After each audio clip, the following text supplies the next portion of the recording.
I'm my beloved and he is mine. His banner over me is love. I'm my beloved and he is mine.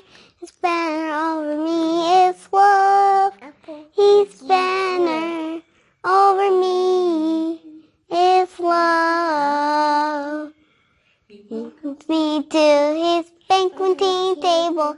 His banner over me is love.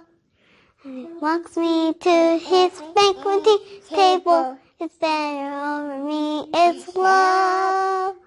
And he brings me to his banqueting table. His banner over me is love.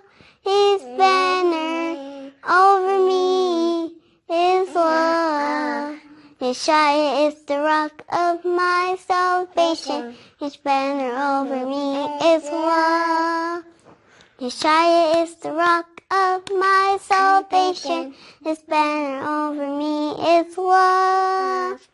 Yashaya is the rock of my salvation. His banner over me is love.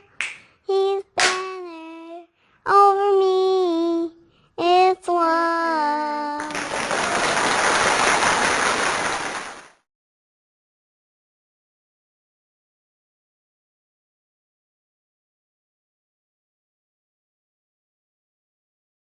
Praise AHAYAH. Children of Israel are here. Mount Hor.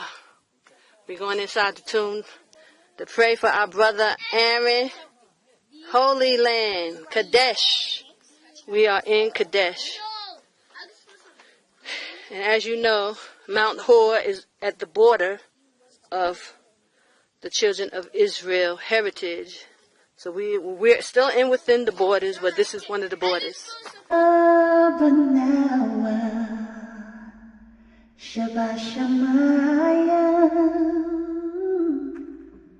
Qadash, AHAYAH, sham, AHAYAH,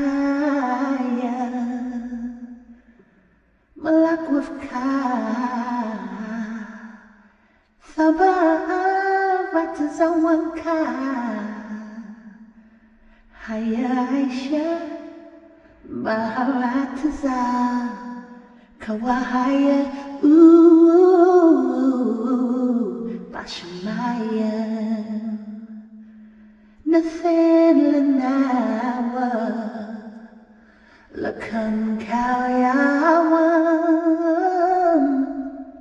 Wasalat Nawa, Khawaf Nawa, Kasalat Nawa, Kawaf Nawa, Thabayan Nawa, Minasaya Wapamba, Hawashin Nawa, Mayarai, Kayalaka, Hamlakwas, Wahala, Wahasaparas, Wa'awalam,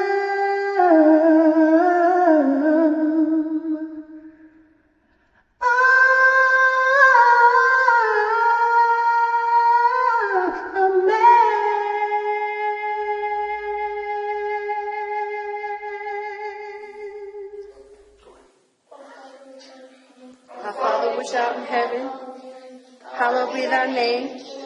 Thy kingdom come, thy will be done on earth as it is in heaven.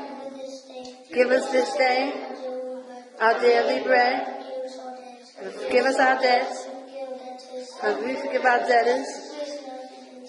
Lead us not into temptation, but deliver us from evil. For thine is the kingdom, and the power, and the glory, forever. Amen. Praise the Messiah. All glory and praise to AHAYAH, AHAYAH, Bahashim Yashaya, Qadash, Rawach.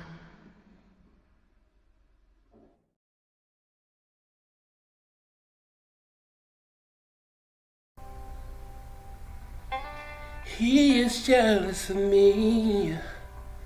Love's like a hurricane. I am a tree bending beneath the weight of his wind and mercies.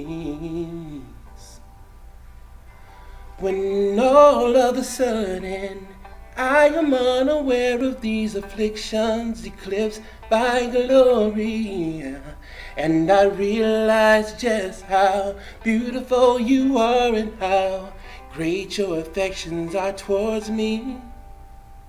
And oh, how he loves us, oh, oh, how he loves us, how he loves us so.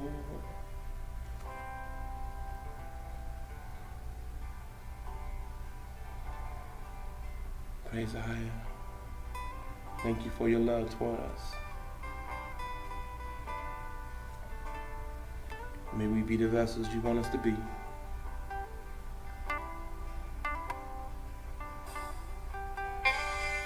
He is our portion, he is our prize, drawn to the redemption by the grace in his eyes. And if grace is an ocean, we're all sinking. When heaven meets earth like a sloppy wet kiss, and my heart starts pounding me inside of my chest. Well, I don't have time to maintain my regret when I think about the way that he loves us. Oh, how he loves us. Oh, how he loves us. Oh, how he loves. He loves us. Oh, how he loves us. Oh, how he loves us. Oh, how he loves.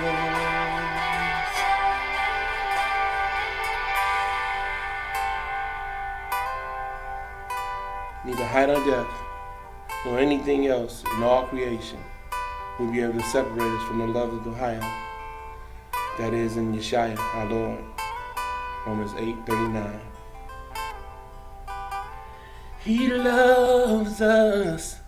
Oh, how he loves us. Oh, how he loves us. Oh, how he loves.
You are the voice, we are the song. You are power, we are your people. You are the light, we stand in awe. We stand in awe of you.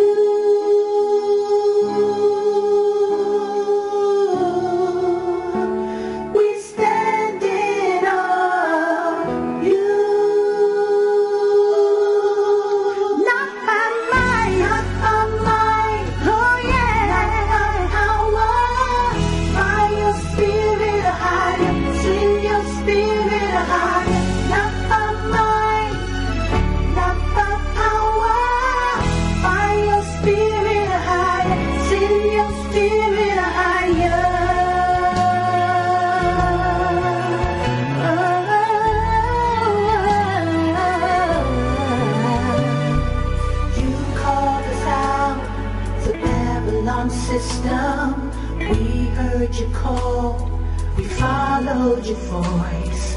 Grace upon grace, mercy on mercy that you gave to us.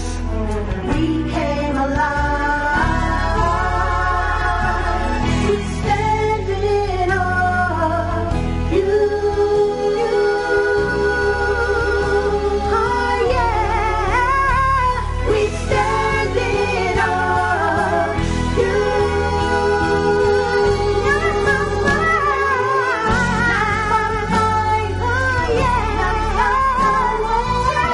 By your spirit, higher to your spirit.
got it bad. Sometimes I feel like holding back.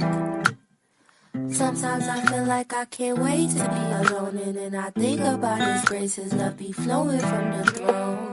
Can't get enough, and when I'm hurting, I'm bleeding. My spirit calling is pleading. For you, I need you to lead. For you, I get on my knees. This sin is like a disease. When I was weighed up, you picked me right up. The devil came round. He know it's time up. 24 elders bow down with their crown at your feet. Said you are worthy of all praise, and now this battle you defeat. Father, you're worthy of your name. Most High, the Most High, Most High, Most High, Most High, the Most High. Father, you're worthy of your name.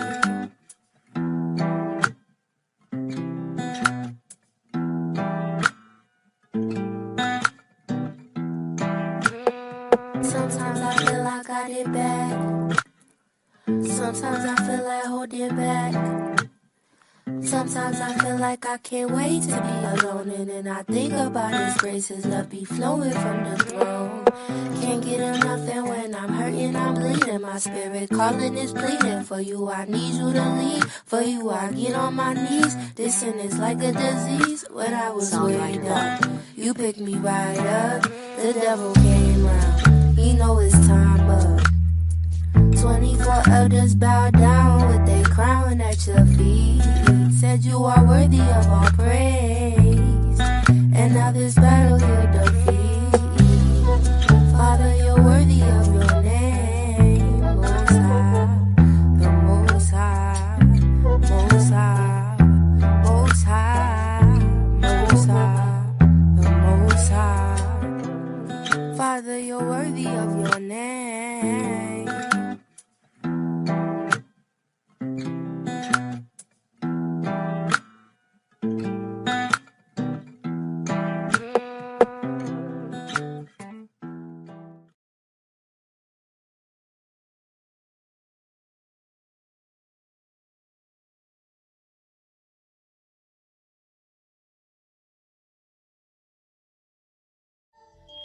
That's where it all started, yeah. First commandment, love AHAYAH with all your heart. Second commandment, love your brother, love your sister. First commandment, love AHAYAH with all your heart. Second commandment, love your brother, love your sister. Love each other. Love each other. Love each other. Love each other. First commandment, love AHAYAH with all your heart. Second commandment, love your brother, love your sister. First commandment, love AHAYAH with all your heart. Second commandment, love a brother, love your love. 'Cause a multitude of sins, all you have to do is find it. Oh, love cures everything and anything, and all you have to do is find it. 'Cause hurt people will hurt people, but love will cure the brokenhearted. And loving people, laying love on people, bringing back the love. That's where it all started, yeah. First commandment, love AHAYAH with all your heart. Second commandment, love a brother, love your sister. First commandment, love AHAYAH with all your heart. Second commandment, love your brother, love your sister. Love each other. Love each other. Love each other.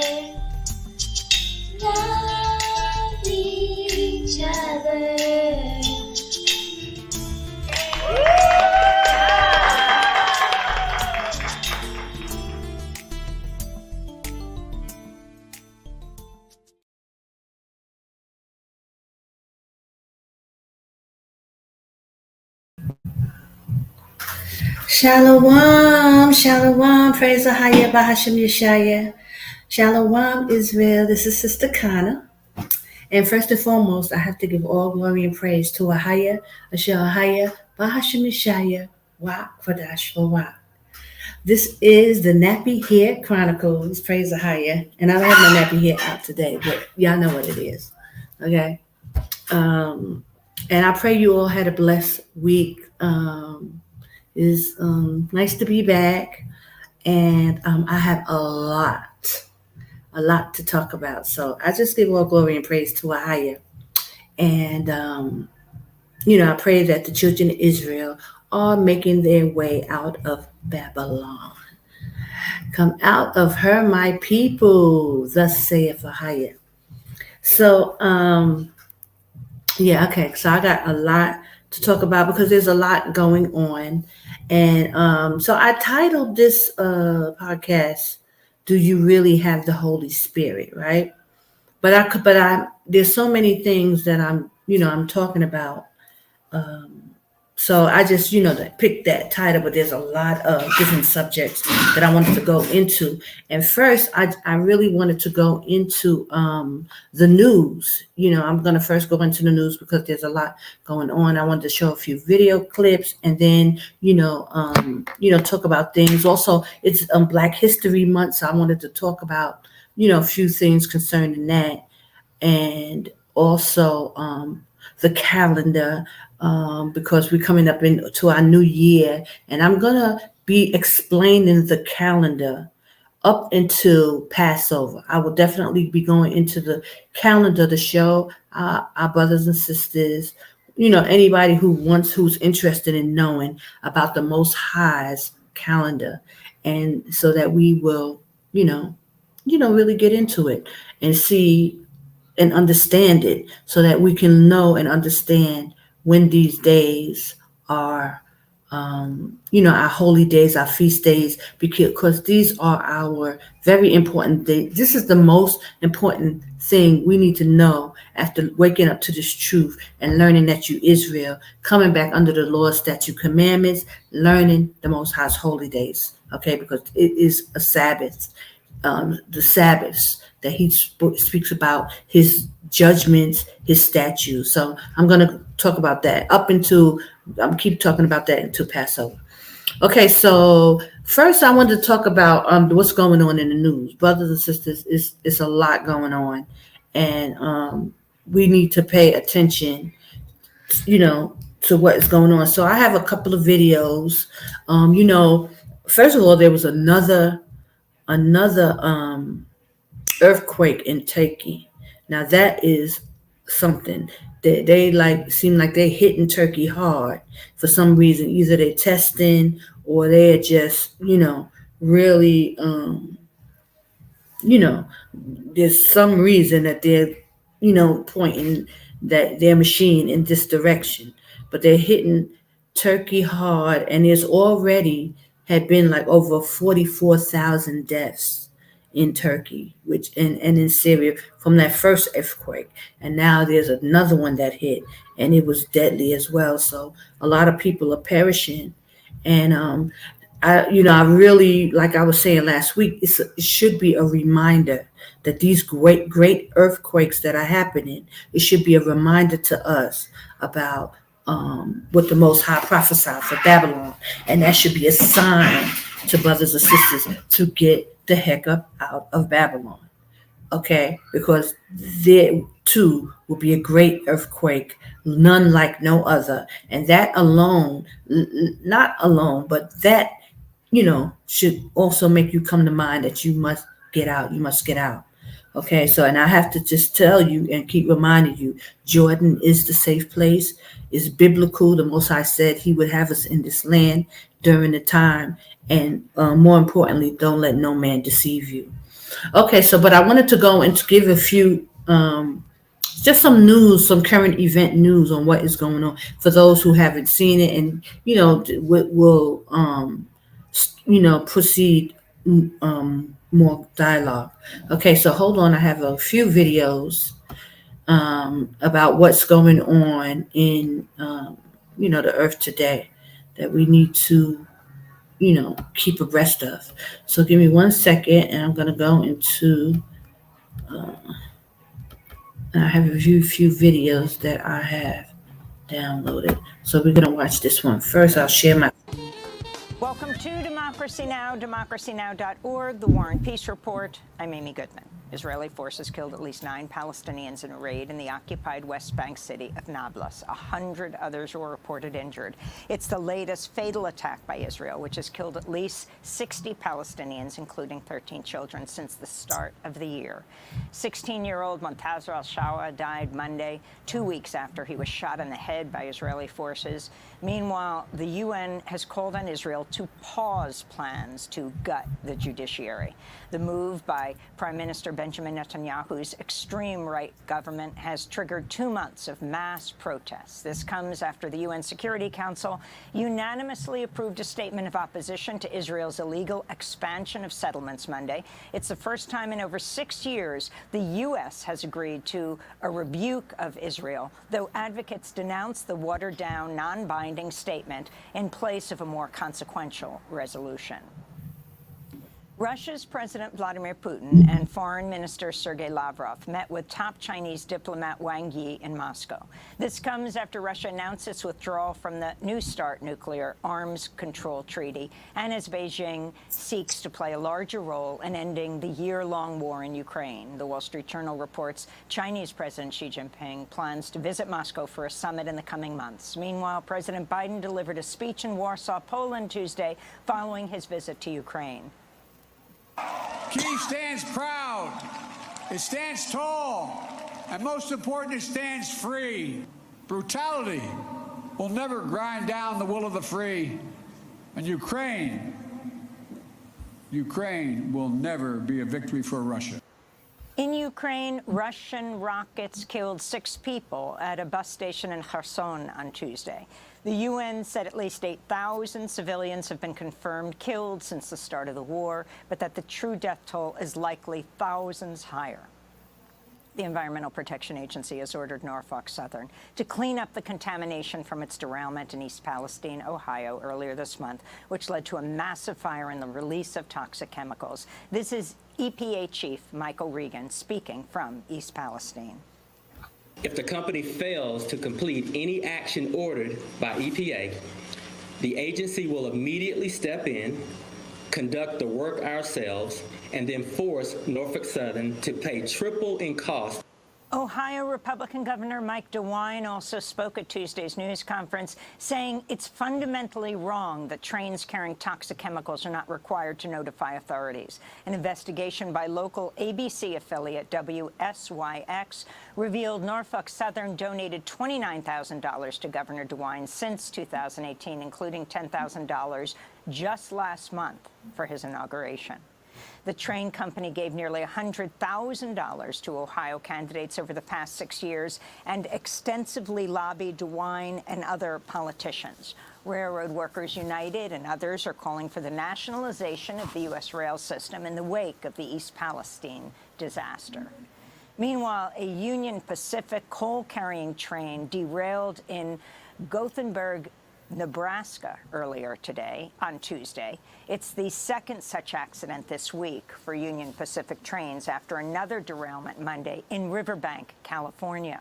The company said no hazardous materials were involved in either instance. California Congressmember Barbara Lee has announced her bid for the U.S. Senate seat being vacated by the retiring Dianne Feinstein in 2024. Congressmember Lee has served in the House for 25 years, perhaps best known for being the only member of Congress to vote against authorizing military action following the 9/11 attacks. Congressmembers Katie Porter and Adam Schiff are also running for the Senate seat. In other congressional news, a Virginia state senator has won a special election for the 4th Congressional District and will become the first black woman to represent Virginia in Congress. She'll fill the seat of Congressmember Don McEachin, who died in November. And in more congressional news, Rhode Island Democrat David Cicilline is leaving the House of Representatives in June to run the Rhode Island Foundation. Prior to becoming a U.S. Congressmember in 2011, Cicilline was mayor of Providence, the first openly gay mayor of a state capital. The U.S. Supreme Court rejected an appeal to an Arkansas law that penalizes the boycott of Israel. The case was brought on behalf of the editor of the Arkansas Times, who refused to sign a pledge that he would not boycott Israel in order to benefit from state advertising contracts. Over 30 such laws are in place around the country and have been used as a model to curb boycotts of oil companies and gun manufacturers as well. The ACLU argued the Arkansas law should be overturned since boycotts have been established as protected speech under the First Amendment. To see our interview on the subject, go to democracynow.org. Separately on Tuesday, Supreme Court justices heard arguments in Gonzalez versus Google, a case challenging federal protections for social media and search engine companies that host and amplify potentially dangerous content. The plaintiff argues YouTube, which is owned by Google, bears responsibility in the death of Noemi Gonzalez, a U.S. citizen who was killed in the Paris 2015 terror attack because it recommended ISIS recruitment videos on its platform. The justices, however, seemed unlikely to reverse decades of status quo and legal protection for the tech companies. In Wisconsin, a primary vote for a seat on the state Supreme Court has advanced a liberal candidate, Janet Protasewicz, and a conservative, Daniel Kelly, to be the April 4th runoff, which could tip the court to the left for the first time in 14 years. At stake is the future of Wisconsin's abortion ban, which went into effect after the overturning of Roe v. Wade last year. The balance of Wisconsin's top court will also play a key role in voting amidst battles over the state's heavily gerrymandered legislative and congressional maps and possible challenges in the 2024 presidential election.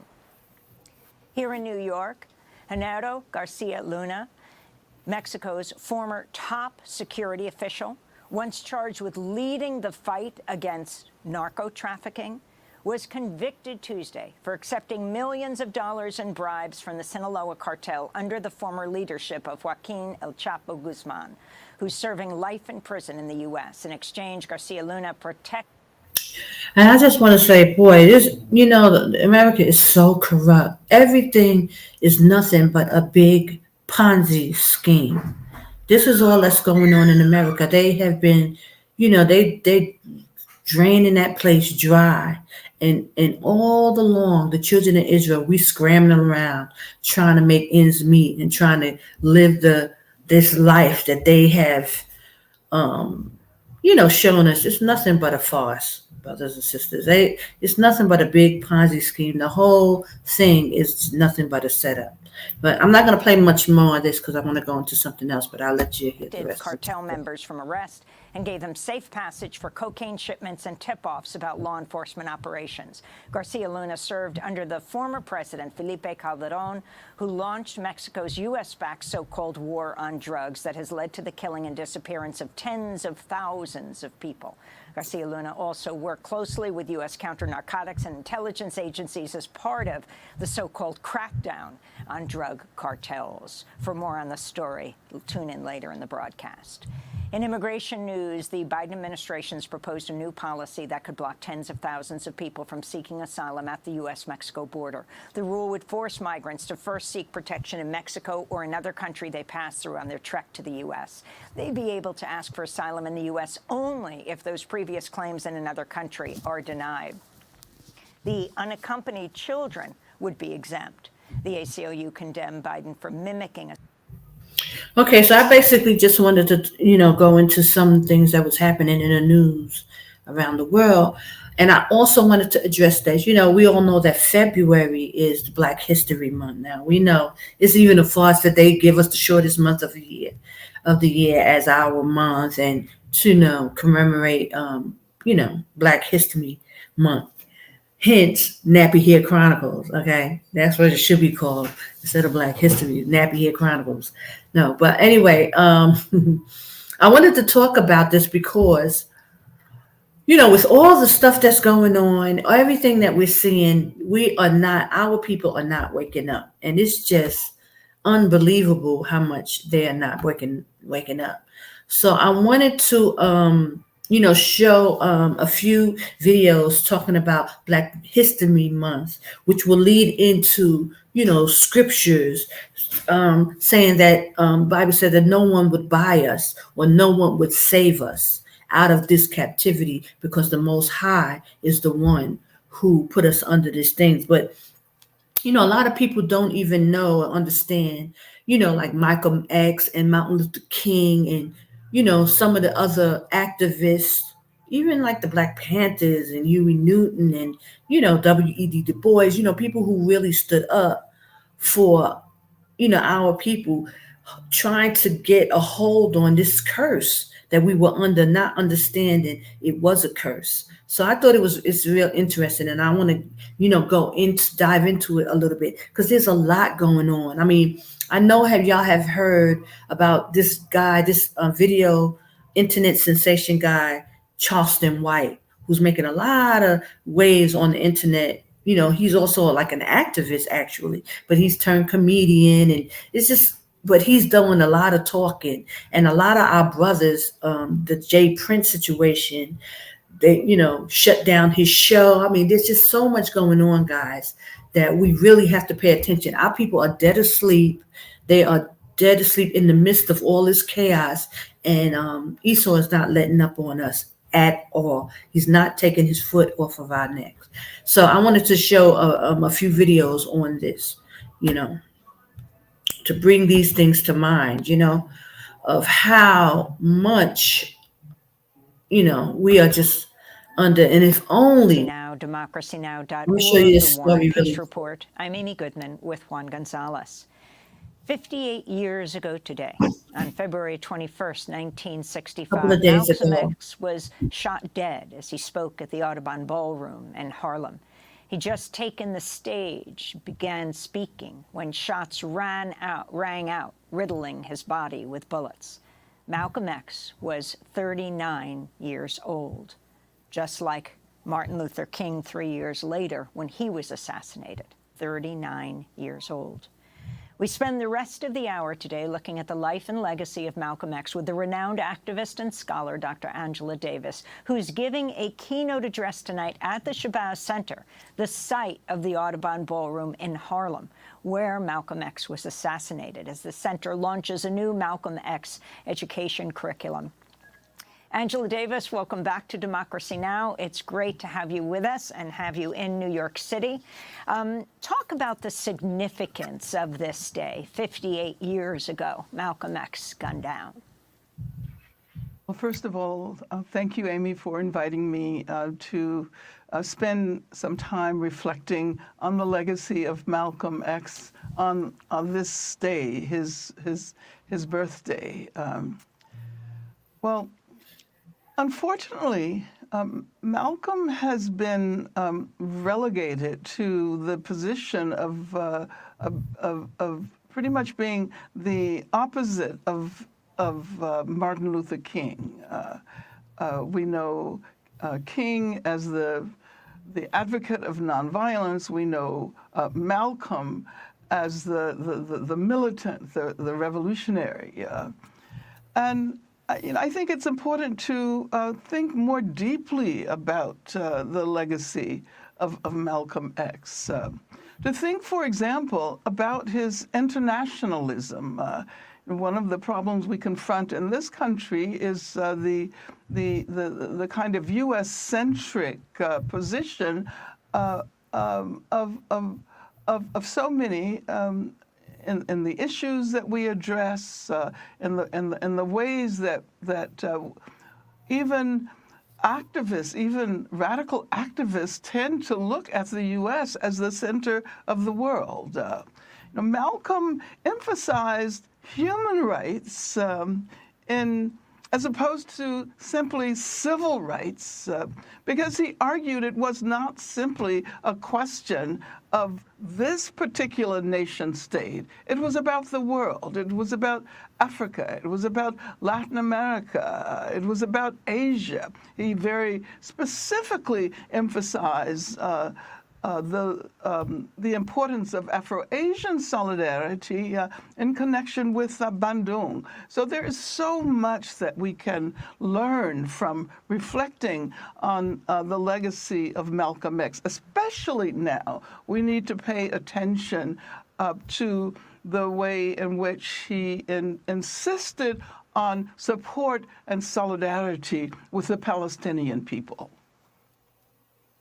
And Angela, the nationally renowned civil rights attorney Benjamin Crump tweeted he will file a, quote, notice of claim with intent to sue government agencies and the NYPD for the alleged assassination and fraudulent concealment of evidence surrounding Malcolm X's murder. You're going to be speaking at the Audubon Ballroom, or what was once the Audubon Ballroom. Your sense of what the questions that remain unresolved in terms of the killing of Malcolm? Well, of course, we all assume that the government had something to do with the assassination of Malcolm, and it's actually quite remarkable that 58 years later, we are still addressing the question of who was responsible for his death. That is an important issue, but as I was saying previously, I think even more important is to examine the ways in which Malcolm advocated political positions and a vision of the future, which was much more capacious, which was broad, which was internationalist. And I think that we have a great deal to learn with respect to the activism that we are developing today. The whole question of police crimes, racist policing, which we saw in the previous segment on the situation in Chicago. Malcolm always placed these issues in a larger context, and I think that we can learn a great deal from that legacy today. Well, I want to turn to Republican Governor Ron DeSantis of Florida. And the reason we want to turn to him on this day is the question is, what will the students of tomorrow be learning about not just African-American history, but American history? This is Governor DeSantis telling reporters why he opposed the original AP African-American Studies course. This course on Black history, what's one of the lessons about? Queer theory. Now, who would say that an important part of Black history is queer theory? That is somebody pushing an agenda on our kids. And so when you look to see... They turn everything, they demonize everything that we do and we have. They find a way to demonize it and, disrespect it. It's sad. They have stuff about intersectionality, abolishing prisons. That's a political agenda. There's a lot to chew on here, Angela Davis. And, we just had Barbara Ransby on Democracy Now! Talking about the Chicago mayoral race. Barbara Ransby, you, Ta-Nehisi Coates. Okay, so I just wanted to give that, information on, Malcolm X, it being Black History Month and showing, where we are today, that what the Bible said was true. No man could save us. No man could buy us out of this curse and the captivity that we was going to go through for breaking his laws.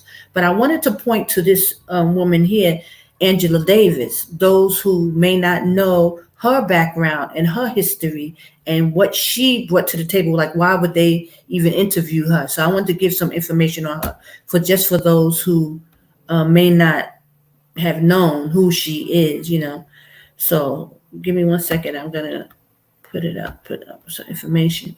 But actually, this is all going to point to where we are today, guys. a deadly shooting incident unfolded at the Marin County Courthouse in Northern California. Law enforcement officers traced guns from the crime scene to their legal owner, an influential activist, author, and academic named Angela Yvonne Davis. They issued a warrant for her arrest. Yeah. Suspecting the authorities would not... That was the lady that was just speaking in the interview that we saw with the afro. This is her in her younger years, for those who don't know. ...treat her fairly, she fled. So the FBI put her on their most wanted list and circulated this poster. But the Bureau's attempt to use these photographs to turn her into a public enemy backfired. Instead, the figure of Angela Davis became a powerful symbol of a popular liberation struggle. What gave this image its power? How did its meaning change over time? What does Professor Davis think?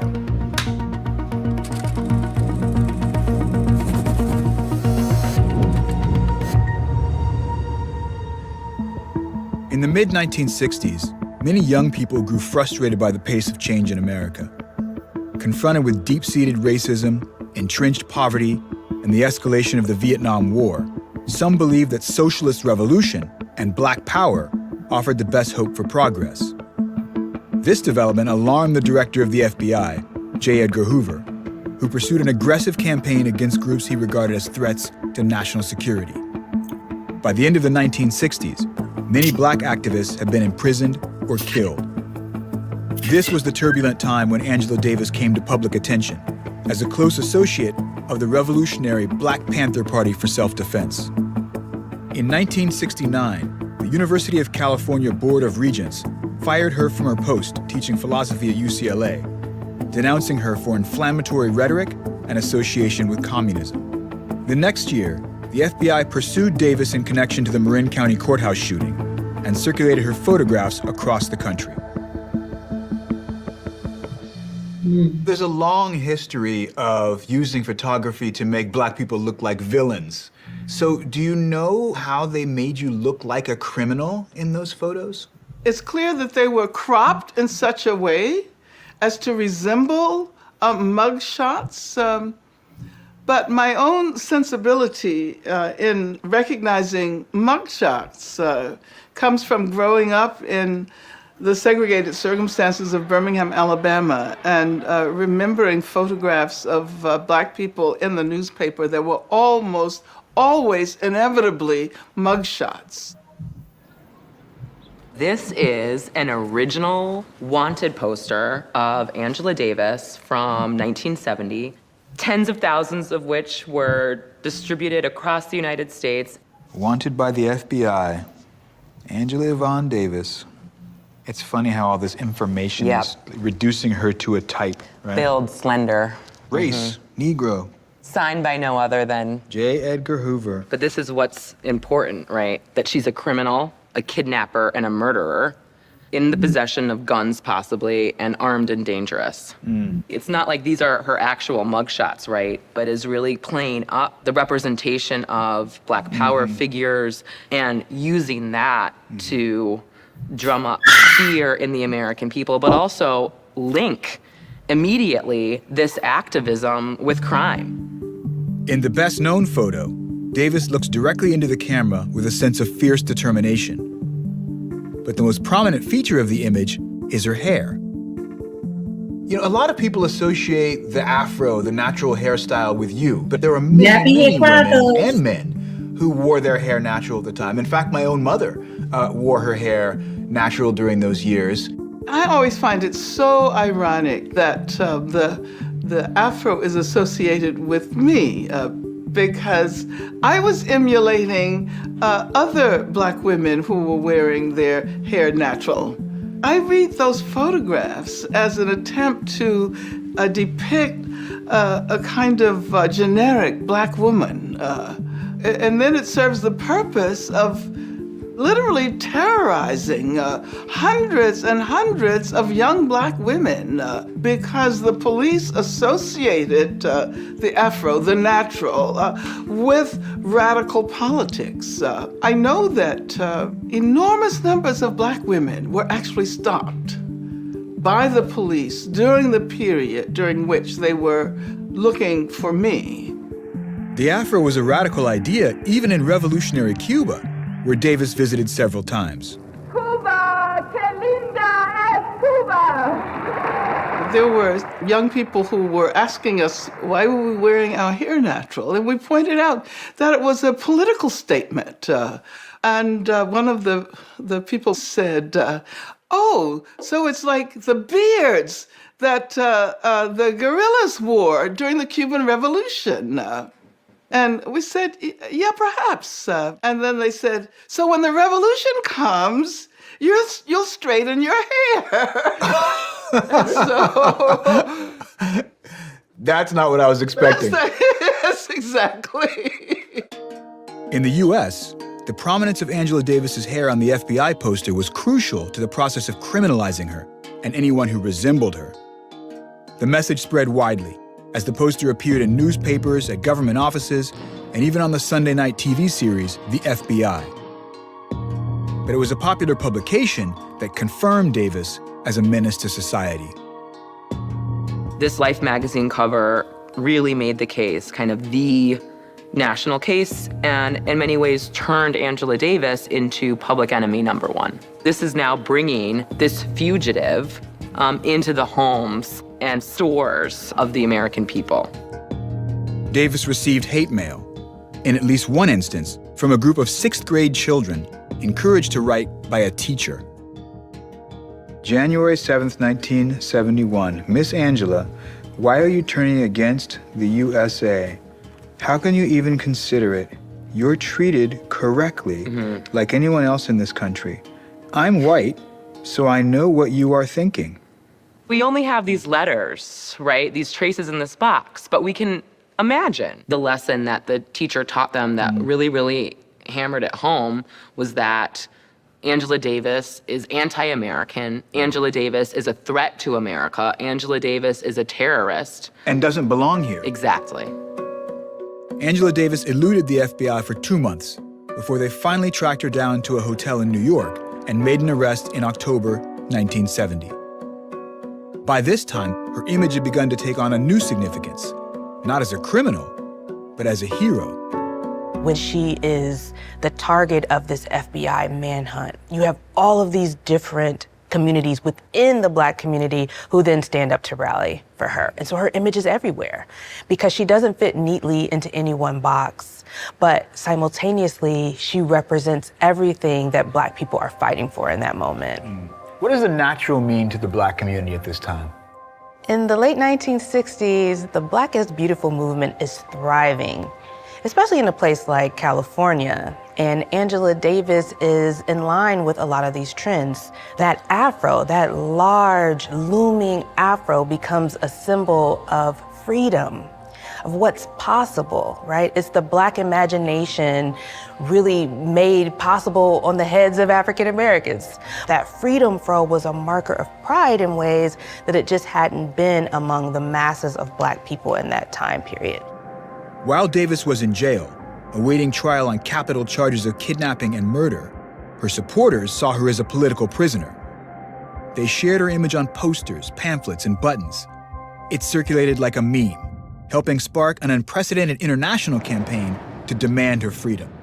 This is a really clever campaigning poster from the London Angela Davis Defense Committee. And they simply take that wanted poster, they put it within another poster. And rather than being something that's tracking her down and hunting her and positioning her as a dangerous person, it's the Defense Committee. It's raising awareness of her situation. And this is her situation. She's a victim rather than a perpetrator. The point is, her supporters were making her visible so that she couldn't become invisible through incarceration. At this point, she was in prison, and the intent is to do what happened to many other Black radicals, that she would just disappear. So these images made her visible. Davis was released on bail in February 1972. When her trial began, just days later, it drew worldwide attention. In court, Davis admitted to owning the guns used in the shooting, but argued that she had bought them for self-defense and they'd been taken without her knowledge. The jury agreed. That June, they acquitted her of all charges. The image that was intended to make her appear as a criminal had also helped to set her free. In her own words, she had been freed by the people. After her acquittal, the image of Angela Davis receded from public view until the 1980s and 90s, when America saw a revival of Black Power iconography, led by hip-hop groups like Public Enemy, with their call to fight the power. So what did Angela Davis mean to you personally? By the time I was coming of age in the 1990s, Angela Davis was the Afro for a lot of us, right? We knew something generally about Black Panthers and 1970s protests, but what loomed large really was her Afro. It was iconic. This iteration of Angela Davis's image appeared in music videos and became a touchstone when the Afro returned as a symbol of Black political style.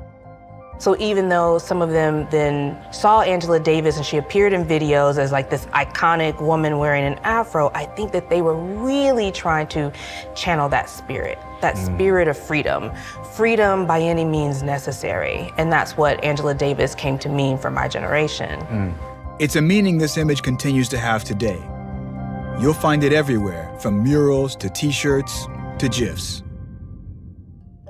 As for Professor Davis herself, she continued her career in politics, in academia, and in activism, pursuing a lifelong passion to abolish prisons and working to transform society in order to make incarceration unnecessary. But she continues to be fascinated by the relationship between her own life and the life of her image.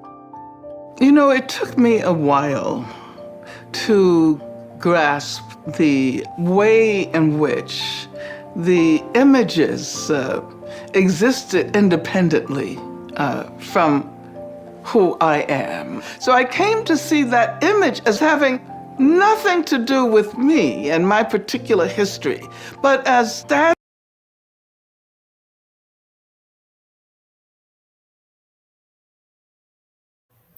Okay, I just wanted to give that information on like Angela Davis, coming off of Malcolm X, which I think, is very important because, there has been so many of our people who have stood up and fought for us and tried to, take stances and, even to this day where I was talking about this young man called Charleston White, who's, he's also calls himself an activist, and they're trying to, and nothing has been effective because the Most High said, no man will be able to buy us out of this captivity. No one will be able to save us. And so centuries over centuries, all these hundreds of years of our captivity, our people have been trying and trying and trying to come up with ways to try to free us or free ourselves from the oppressor,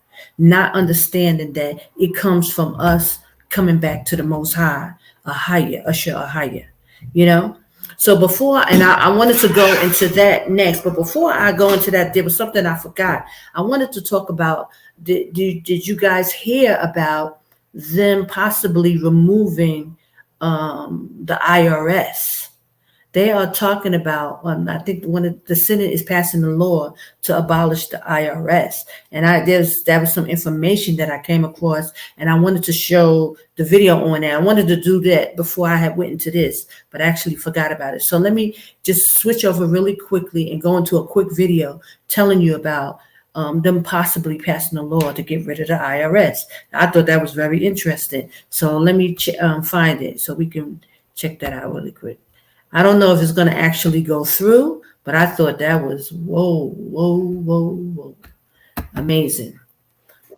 Story for you guys today. The Republicans in the House of Representatives will vote on a bill that would completely defund and eliminate the IRS and get rid of the income tax and replace it with a consumption tax. Now, what is a consumption tax, you might be wondering? Well, I'm going to go into all the details of what that could mean, and you're probably going to want to stick around to the end of this video because I have a special key piece of information that could impact your taxes for 2023. Without further ado, let's dive in. Okay, guys, so what is consumption tax exactly? A consumption tax is a tax that is levied on the consumption spending of goods and services. Okay, so let's talk about this because this is really new. Examples of consumption taxes are sales tax and value-added taxes. So in other words, instead of taxing you on the income that you make every single year, the newly proposed alternative would be to tax you on the money that you spend on certain items every year. Now, here are some of the details that I want to make sure that I cover in this video with this new proposed bill. The new proposed bill that would abolish the IRS and the income tax is called the Fair Tax Act. It was proposed by Representative Buddy Carter, a Republican from Georgia, and the emergence of this Fair Tax Act apparently came as the result of the deal made with newly appointed Speaker of the House Kevin McCarthy, a Republican from California, and the House Freedom Caucus. Now, as many people are aware, the voting process to elect a new speaker after Nancy Pelosi stepped down was quite complicated. In fact, it took 15 votes to elect Kevin McCarthy as the new speaker. It seems that the Fair Tax Act must have been at the center of some of the drama regarding the speaker vote. In addition to getting rid of the personal income taxes, the bill would also get rid of corporate income taxes. Further, the bill would do away with death tax, gift tax, and payroll taxes. This is starting to stack up. Now, many might view this as a response to the Inflation Reduction Act. It seems that the Fair Tax Act, which is pushed by the Republicans, is a response to the Inflation Reduction Act of 2022, which appropriated additional funding for the IRS to the tune of $80 billion over the next decade. Now, a portion of the $80 billion of the IRS funding that was approved in the Inflation Reduction Act was earmarked for thousands of new IRS agents, with some reports citing up to 87,000 new tax agents and auditors. However, these reports have been conflicting, with some saying that there are far fewer hired and that many of the new IRS agents that will get hired will be replacing a lot of those who will be leaving due to retirement. Nonetheless, apparently many Republican lawmakers were unhappy with the massive increase in IRS spending that was created during the Inflation Reduction Act, and they chose to respond with this bill. House Republicans also voted earlier in the week to get rid of most of the new funding for the IRS that was added in the Inflation Reduction Act. So, how much would this new consumption tax be, you may ask? Well, okay, I just want to pause it right there. Now, this is really interesting, guys. I don't know if you find this interesting, but it's very interesting in lieu of what we know the Bible talks about, the implementation of the mark of the beast. So it makes sense that they no longer have to tax us anymore for working, that they would totally put taxation on what we buy.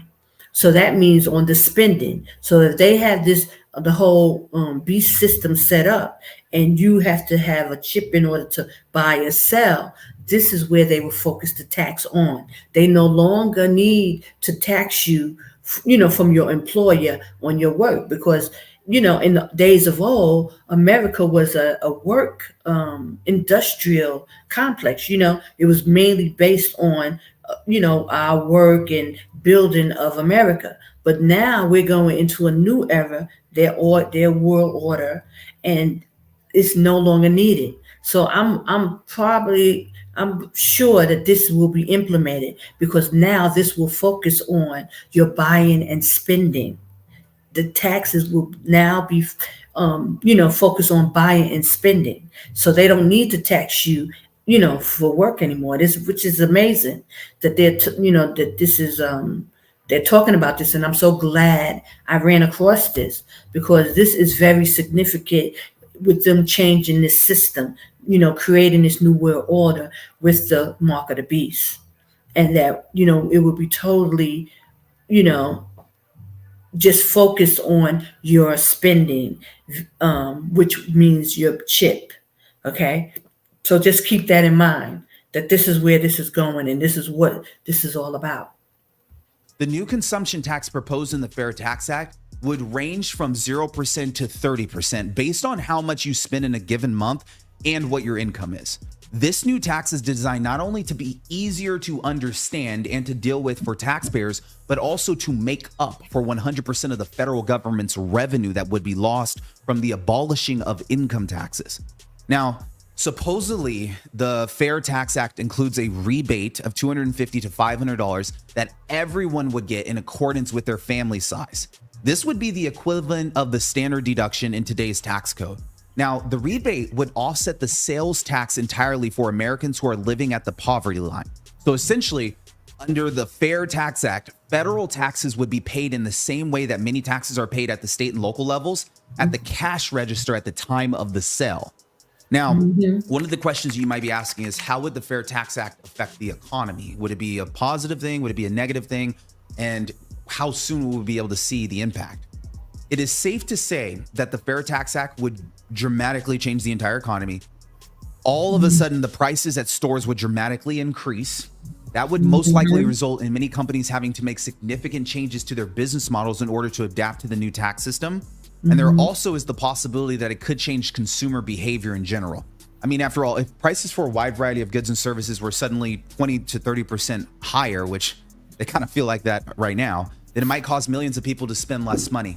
However, the other side of the coin is that Americans would actually have significantly more money to spend since they would not have to pay federal income taxes. So the bottom line is that it's difficult to predict exactly how this new tax system would affect the economy. But if people didn't have to file tax returns every year, then it could cut out a lot of their stress. After all, for the average person who isn't a tax professional, even just trying to fill out tax returns in a way that complies with the over 80,000 pages of the tax code can be extremely difficult. Now, the next thing you might be wondering is, will this bill actually become law? This bill seems to have very strong support from Republicans in the House right now. However, it is doubtful that the bill would get the support it would need in the Democrat-controlled Senate. Also, the White House has already opposed the bill, so they're aware of what's going on. Despite the fact that many Republican lawmakers seem to be enthusiastic about this bill, it's unlikely to actually become law anytime soon. Instead, this bill seems to be something of a symbolic expression or a political statement about how Republicans feel about the Inflation Reduction Act, giving further power to the IRS, and about how they feel about the IRS in general. Now, the Fair Tax Act proposal and vote also comes hot on the heels of the widely publicized release of Donald Trump's tax returns, which greatly angered many Republicans. So it would seem that this vote... Okay, I just want to stop it there. But again, guys, this makes sense of where they're going with that whole beast system. They're no longer going to need to tax you on your work pay, because first of all, they're abolishing a lot of the jobs. I mean, if you guys are paying attention, a lot of jobs are closing and packing up and getting out of America. Why? Because we know the prophecy is America will be destroyed. So before all that happens, a lot of these companies are going offshore to other places anyway. So there's not even a lot of work, but they will still implement this system, and they're going to base the taxation on how much you buy and spend, your food and purchases and this and that. So I would believe that this is the way they're going to go, even though he's trying to act like, oh, it's not going to go through. It makes sense that it all goes into the system and with the chip and, all that stuff. So I ran across that, and I just thought it was very, very interesting and something that I wanted to bring out and bring it out from a biblical standpoint, that it makes sense that they would now have to change the system of taxes. They're going to get rid of the IRS. And now they're going to tax you when you purchase, any food or, other things. So that the guy's name was Carlton Dennis, and you can go to his page. I think the name is Carlton Dennis. Give me 1 second. Yeah, Carlton Dennis, and he's given a lot of information on that subject. So if you want to get more information, it's just to find out the ins and outs of it, which is very important. Getting rid of the IRS is huge, brothers and sisters. But again, it's going into their, setting up the mark of the beast, what the Bible talks about. That as, a sign. Again, these are signs, brothers and sisters, that destruction is coming. The Most High had warned us about. He told us these things all through the book of Revelation, what will be going on. And so this should be another sign to you when they start talking about, setting up this beast system so that you cannot buy or sell. Okay. So, I just wanted to cover that, and I almost, it almost slipped by me, because after the whole Malcolm X and Angela Davis, I wanted to go straight into some biblical stuff because I think it's very important because, they said it's African, History Month. So, they always gear these, all these stories towards us, but still nothing has changed, and the only thing that really has changed is that in order for our people to get out of the degradation that we were in for all these years, especially what we were fighting for in the 60s and 70s, was people now, they're selling their soul. They had to completely go against the power of Israel, our power, AHAYAH, the God of Israel. They had to go against him, completely denounce him in order to get the American dream. Okay. And so what we were fighting for in the 60s and, all this, Malcolm X and Martin Luther King, Angela Davis, all this stuff, they turned around and said, okay, well, you want to, segregate, you want to be a part of it, you must denounce the God of Israel.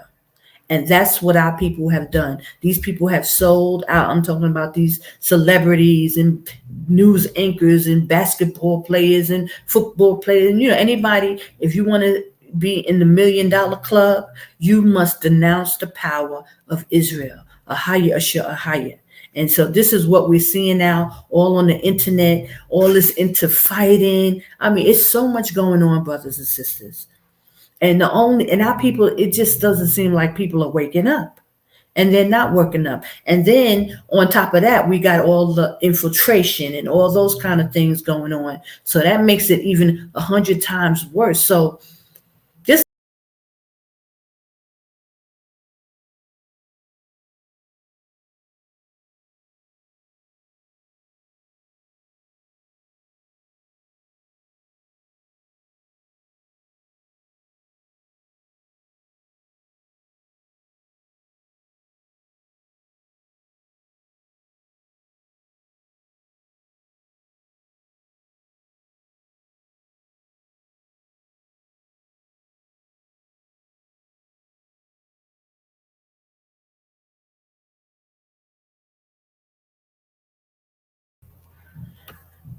I hit the wrong one.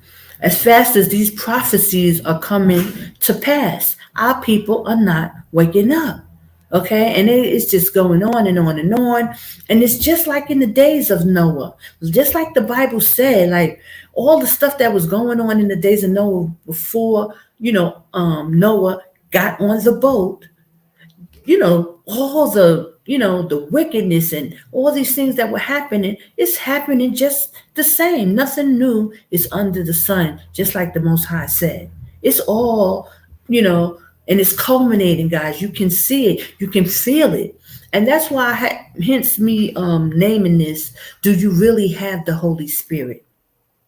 Okay, because you have to really be in tune. I mean, the Most High, he is the one who's waking us up, and he's the one who is giving us understanding. He is picking and choosing, and he's sifting through Israel.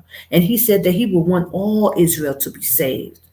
But again, he also said that no one is saved until the end.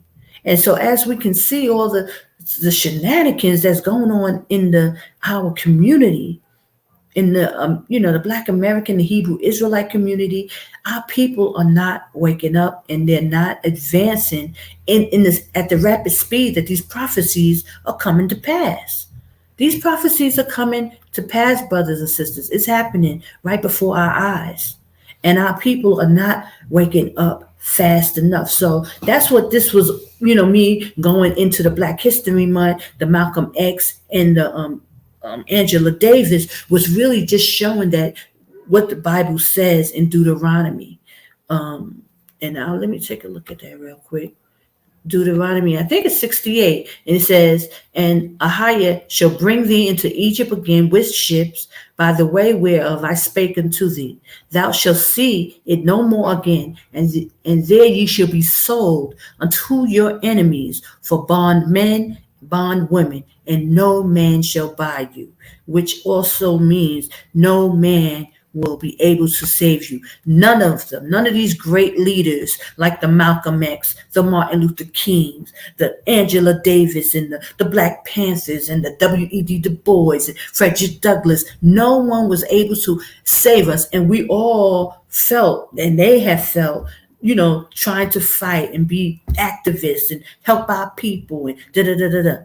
The only solution is that we must come back to the Most High. We must come back under the laws, the statutes, and commandments in which our forefathers fell from. Brothers and sisters, it's a must. We must come back. And it's not just saying a couple of praise AHAYAH by Hashem Yashaya. It's not just knowing his name. It's not just knowing that you're Israel. It's more to it. It's not just keeping the Sabbath. And our people seem not to want to, grasp this information and take hold to it like we need to. But the Most High said he was going to put these laws in our inward parts. And brothers and sisters, this is what I came to talk to y'all about. This is why I'm here today, talking about these laws, these statutes, and commandments. Do you really have the Holy Spirit? Because do you really understand how important it is for us to get back under these holy days, this calendar, brothers and sisters? And I went and printed out a calendar. I made copies of it so I can show you in your face, because this is the most important thing about us keeping his laws, statutes, and commandments. If we don't have the correct holy days, we cannot keep the commandments. And our people are not seeming to grasp this information. There's a reason why the Most High got me talking about the calendar, the calendar, the calendar, the calendar. These are his laws, his statutes, and his ordinances. That's all he talks about all through the Bible. Keep my laws, keep my statutes, keep my ordinances. All of these leaders that was standing up in his day, all of them missed the point because, for one, it wasn't time. But now we're at this time, brothers and sisters. The answers are there. We didn't have the answers back in the 60s and the 70s, in the 30s and the 40s when these, activists and our brothers and sisters was trying to stand up. We didn't have the information, but we got the information now. And so that's why I'm pleading with Israel to please take notice and please check out what I'm talking about these holy days. It's more to it than us just keeping the Sabbath day, the Saturday Sabbath. It's more to it than just us,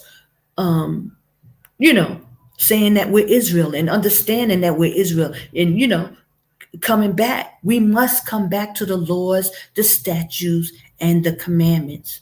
We got to come back. Okay? And that's what this is all about. His laws, his statute, his ordinances, his feast. This calendar is the most important thing, brothers and sisters. We cannot serve him if we do not know his holy days, if we do not know his Sabbaths. We cannot serve the Most High. And all those brothers and sisters before us, Angela Davis and Malcolm X and Martin Luther King, they didn't have this information. But we got it now. We got the calendar, brothers and sisters. We have to know these ordinances.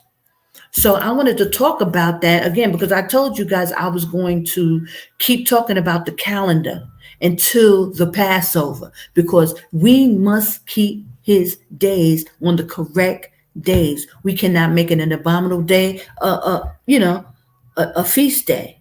And this is what's going on. And this is how Esau was able to take us down. They knew to throw us off. The Most High is a stickler for this information. So I gotta go into this, and I just wanted to bring all this up about the Black History Month and all these things to bring us back to the Bible, because that's the only thing that's gonna save us. It's this word, it's this truth, understanding who we are and getting under the laws, statutes, and commandments. And that is all based around his calendar. Y'all got to understand how important the calendar is. We cannot be one day off. One day off, we're off. And they knew it. And that's why they knew to change times and laws, brothers and sisters. They know what they're doing. So we have to do an effort. Most Israelites groups, nobody is that focused on this calendar. They all just think we can do whatever we want to do when we want to do it. We cannot. Everything is based about this calendar. Now I'm going to go into the 4 eclerary days, the 4 days that was given to Noah when he came off the ark. Those are the key. Okay. Now, as we've been going over the years, the Most High has been only revealing this stuff in spurts. He finally has given the last part of it. And that's why I can come before you now and talk about it. That's why I had to print it out so I can have it physically so you can see it. Because these 4 eclerary days are the key of us keeping the right, correct days for his feast. Okay, so first thing I want to do is I want to go into the book of the Pseudepigrapha, the book of Jubilees, just to remind about the 4 eclerary days in each 4 eclerary months that Noah designated as he came off of the boat. These days are so important. It's the key to the calendar. Now, if you understand it and you study these things, you won't go off. And see, the Most High said he's going to put these laws in our inward parts. That's what he says. But he don't say how he's going to put it in our inward parts. And that's important. You have to know this in order to keep his commandments. You cannot keep the Lord's statutes and commandments of AHAYAH without knowing his holy months and feasts and ordinances. You can't do it. And so that's why I have to be, the Most High summoned me to come before you all this time. So let me get it for you. I'm going to share my screen so that you can see this. And you're going to tie it all in, how important these eclerary months are. Okay, hold on.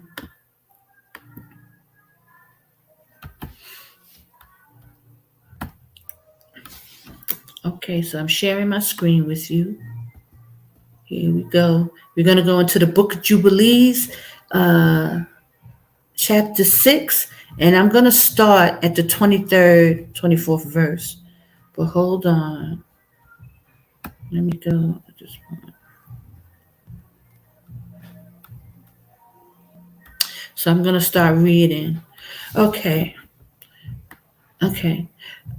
Verse 23. It says, "For I have written in the book of the law, in that which I have written for thee, that thou shouldest celebrate it in its seasons, one day in the year. And I explained to thee its sacrifices, that the children of Israel should remember and should celebrate it throughout their generations in this month, one day in every year." Now, this is just talking about the Feast of Weeks, the day of Pentecost. That these are very important feasts, but you won't know it based on people celebrate it, but you see what the Most High said is very important.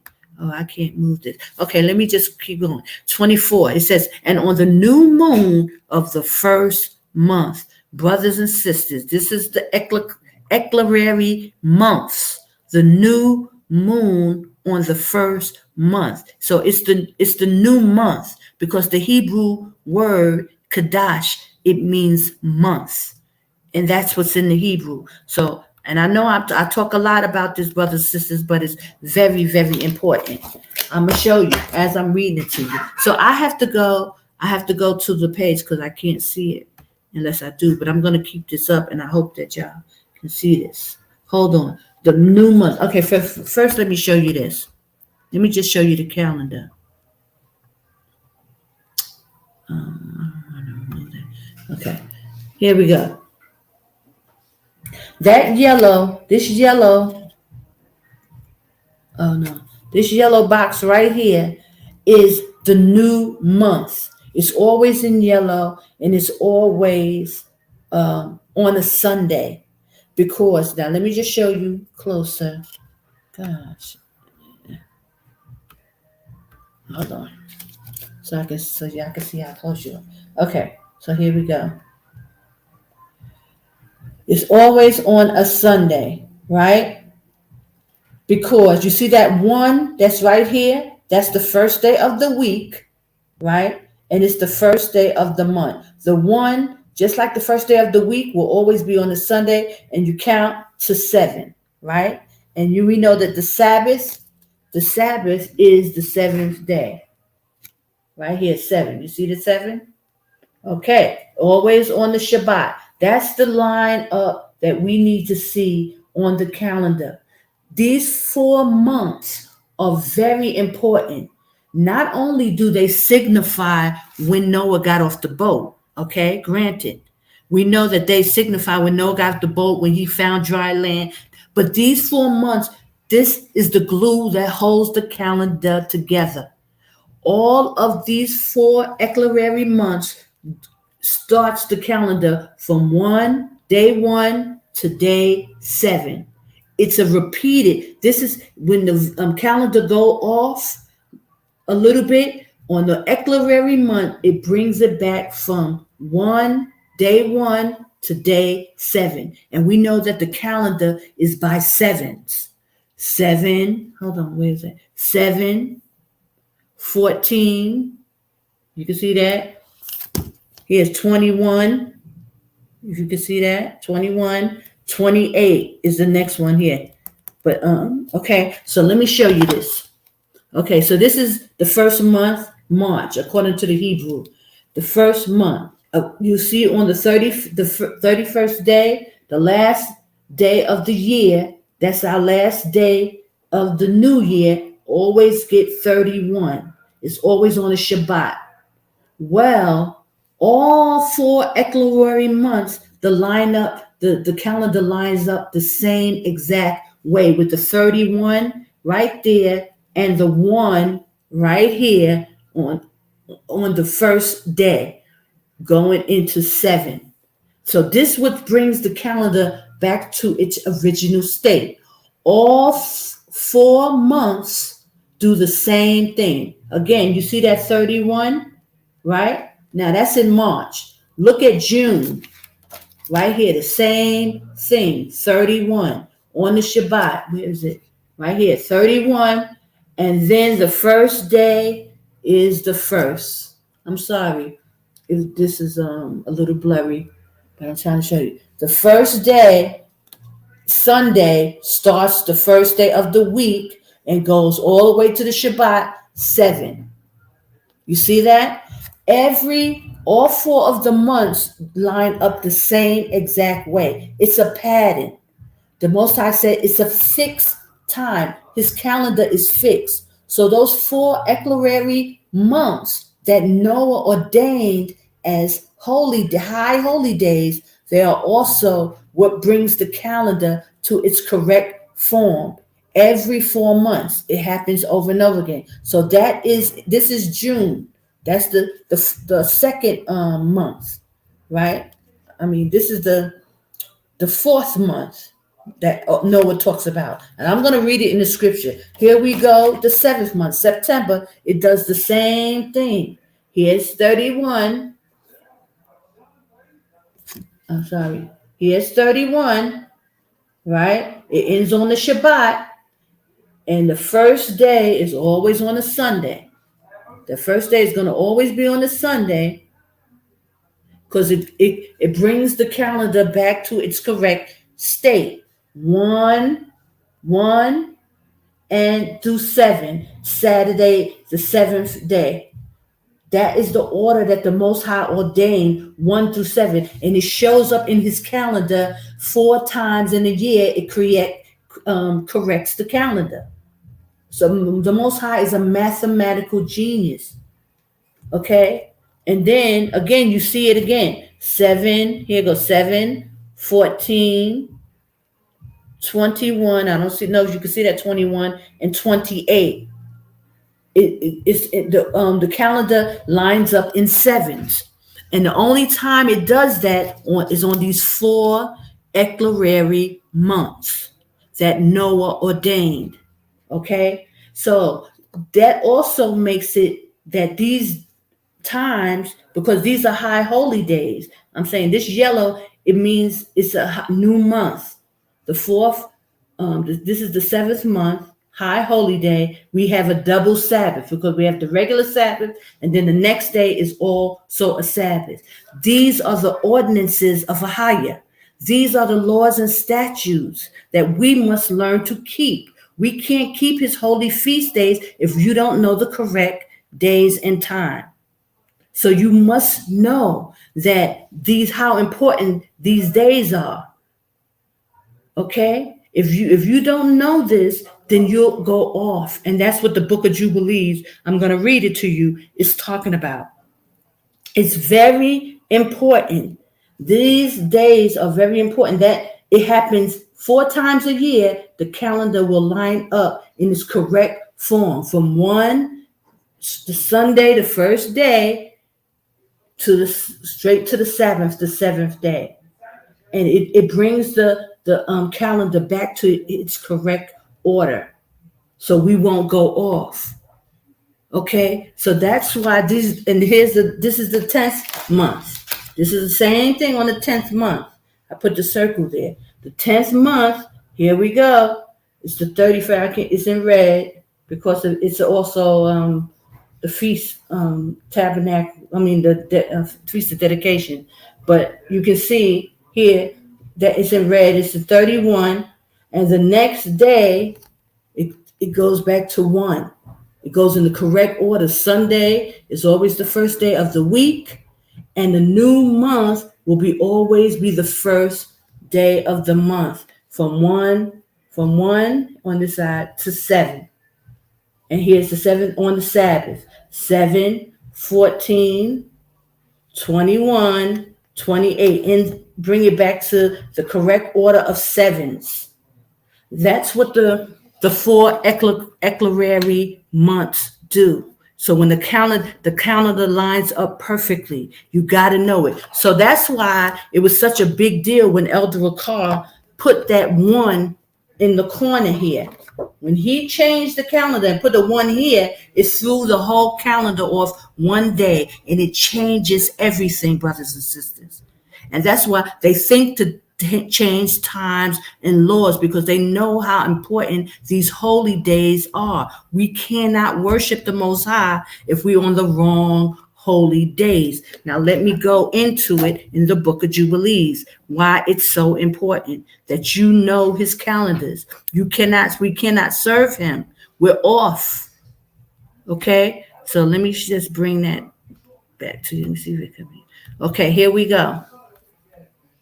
Now, it says on 24, and on the new moon of the first month, right? That's what I just showed you, March. And on the new moon of the 4th month, and on the new moon of the 7th month, and on the new moon of the 10th month are the days of remembrance. He's saying we must remember those days. They're high holy days to us. Okay, and the days of the seasons in the 4 divisions of the year. That's the 4 eclerary months. There's 4 of them throughout the year. This is what the Bible is talking about. There are days of remembrance. We must keep them. These are written and ordained as testimony forever. Can y'all see that?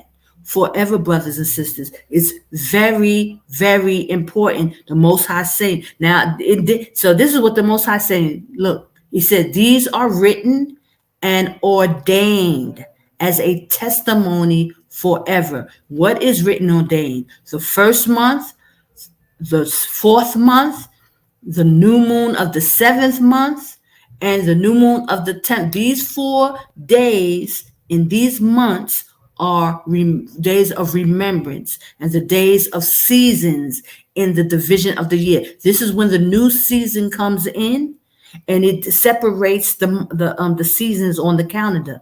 The March is the first month of the new year, and that first day is our new year, but it's also the first day the seasons change of bringing in the spring. So these are high holy days for us. We must keep them as Shabbats. And Noah ordained them for himself as feasts for the generations forever, so that they have become thereby a memorial unto him. And on the new moon of the first month, he was bidden to make for himself an ark. That's when he was told to make the ark. And on the new moon, and on the day the earth became dry and opened up, and saw the earth. So all that happened on the first month. The next new moon of the fourth month, the mouths of the depths of the abyss were closed. And on the new moon of the seventh month, all the mouths of the abyss of the earth were open. So these were the signifying, the reason why these were so important, but it also, the seasons change from spring to fall to winter to summer. So these are the first 4 seasons, like he said in the other sentence, the days of the seasons. And the mouths of it, and the waters began to descend into them. And on the new moon of the 10th month, the tops of the mountains were seen, and Noah was glad. And on this account, he ordained them for himself as feasts for memorials forever. And thus they are ordained. But these were also, now check this out, and they placed them on the heavenly tablets. So a lot of people like to say, Noah ordained it. No, the Most High placed this on the heavenly tablets. Each had 13 weeks from one to another past their memorial, from the first to the second, from the second to the third, and the third to the fourth. So these are high holy times of the year that we must keep as feasts. The calendar is very important. Okay, and all the days of the commandments will be 52 weeks of days, and this will make the entire year complete. Thus it is engraven and ordained on the heavenly tablets. Brothers and sisters, we must keep these days as his feasts, as Sabbaths. They are ordained on the heavenly tablets. And there is no neglecting this commandment for a single year or from year to year. It's something that we must know. It must be in us. Like he said, he will put it in our inward parts, but he didn't say how he would put it in our inward parts. He's putting it in our inward part because we have, in order for us to serve him and worship him, keeping his commandments, his ordinances, we must know it. And this is why our enemy knew to change the times and the laws.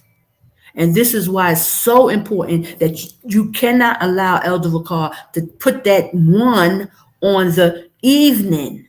The one goes on the first day. Sunday is the first day of the week. It's also the first day of the new year. Sunday to the 7 days Sabbath, to the Shabbat.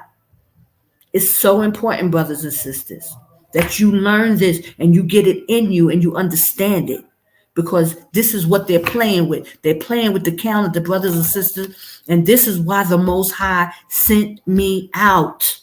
This is the sole reason.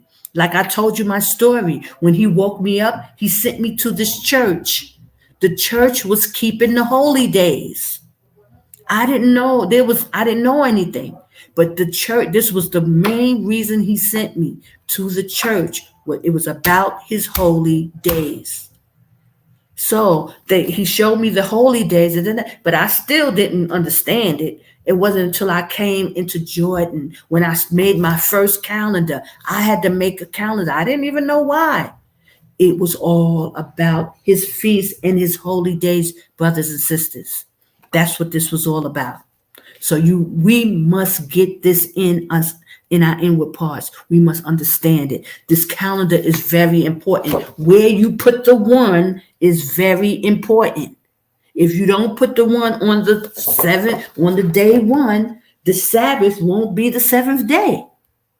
It throws the whole calendar off. It has to be in the tune of sevens.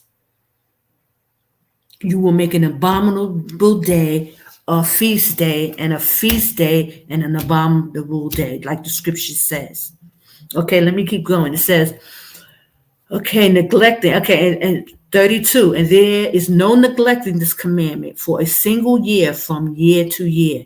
And command the children of Israel that they observe the years according to this reckoning, 364 days. But see, a lot of people try to play games with the calendar and say, oh, we go by the ENOCH, we do 364. Which Elder Ricard is the one who brought it out.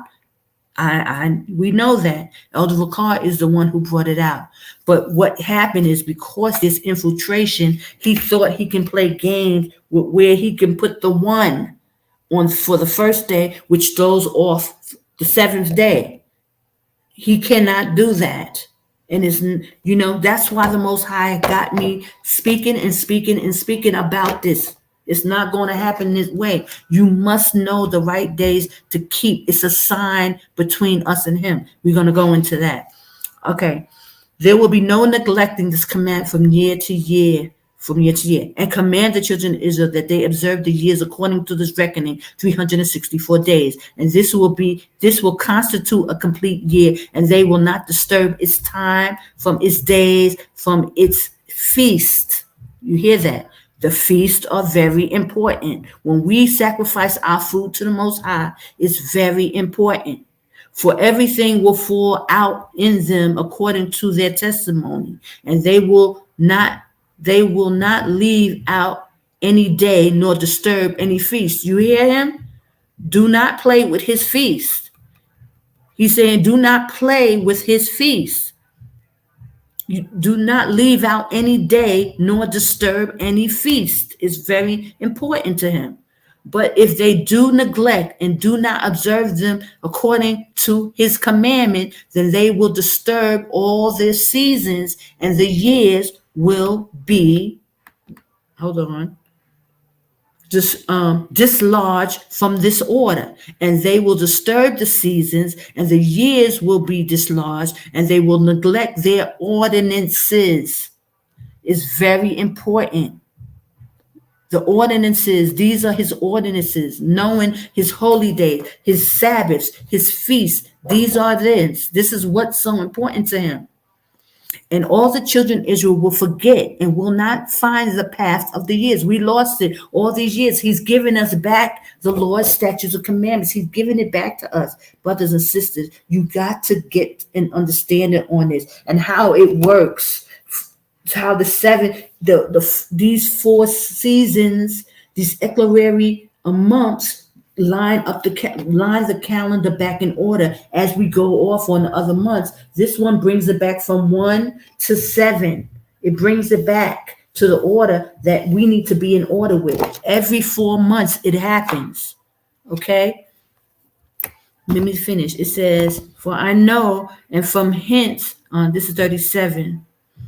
For I know, and from henceforth will I declare it unto thee, and it is not of my own devising. So it's not coming from Sister Connor. It wasn't coming from Moses back then. It is not our devising. It's the Most High who's ordaining this. For the book lies written before me. This is what Moses was saying. It didn't come from him. It didn't come from Noah. This is what the Most High already ordained. He just let it play out with Noah. He had already had his system set up. This is it. This is the system. He said, and on the heavenly tablets, the division of days is ordained, lest they forget the feast of the covenant. These are all his covenants. When we have these feasts that's coming up in the first month of Akkad in March, that is a holy day, high holy day. The new year, the new month for the first month is a high holy day. We must keep it. And it's a double Sabbath. We have the regular Saturday Sabbath. Let me get the right one. We have the regular Saturday Sabbath, 31. This is the last day. And it's a Sabbath. We keep it. And the next day is a Sabbath. It's a holy day. And we must keep it as a memorial, as a holy day to the Most High. He says, on the heavenly tablets, the division of days is ordained, lest they forget the feast of the covenant and walk according to the feast of the Gentiles. We cannot go off on these things after their error and after their ignorance. It's very important. For there will be those who assuredly make observation of the moon. So it's not about the moon, brothers, how it disturbs the seasons and come in from year to year, 10 days too soon. So it's not about the new moon. It's letting you know we would surely make an observation of the moon. It's the new months that we are concerned with. The seasons, the changing of the season, the eclorary months. Those 4 months of changing of the season, these are ordained as high holy feasts through Noah coming off of the ark. These are our covenant with AHAYAH.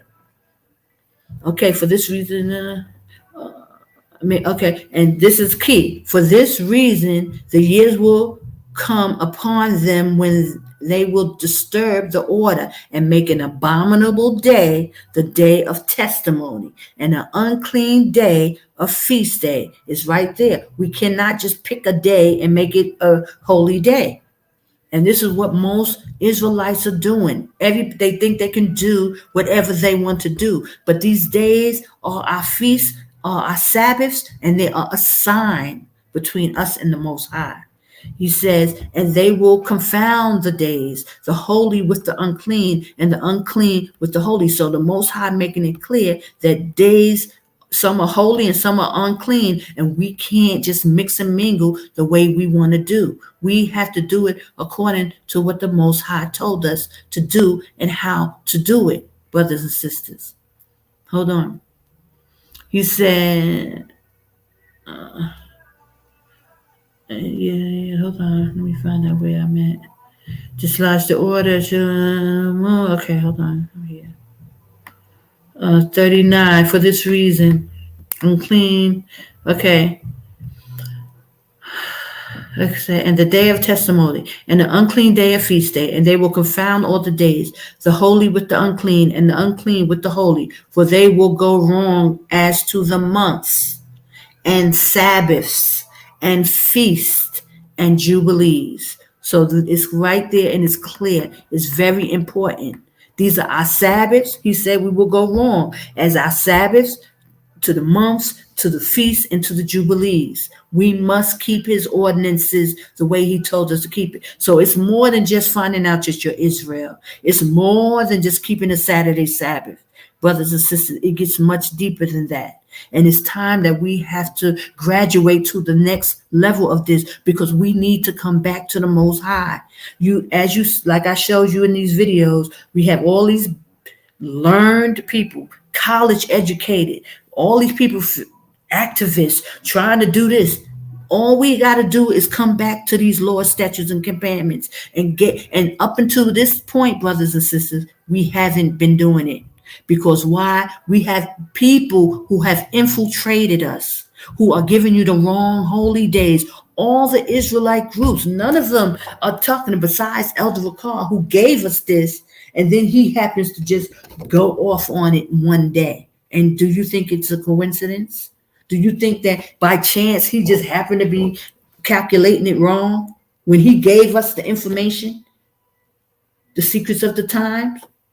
We haven't been doing it, and that's why there's so much destruction in the community right now. This is why we can't come together. We can't get it right. The curses ain't coming off of us because we haven't gotten these feasts and holy days and months correctly up until this point. Y'all have to understand how important this is.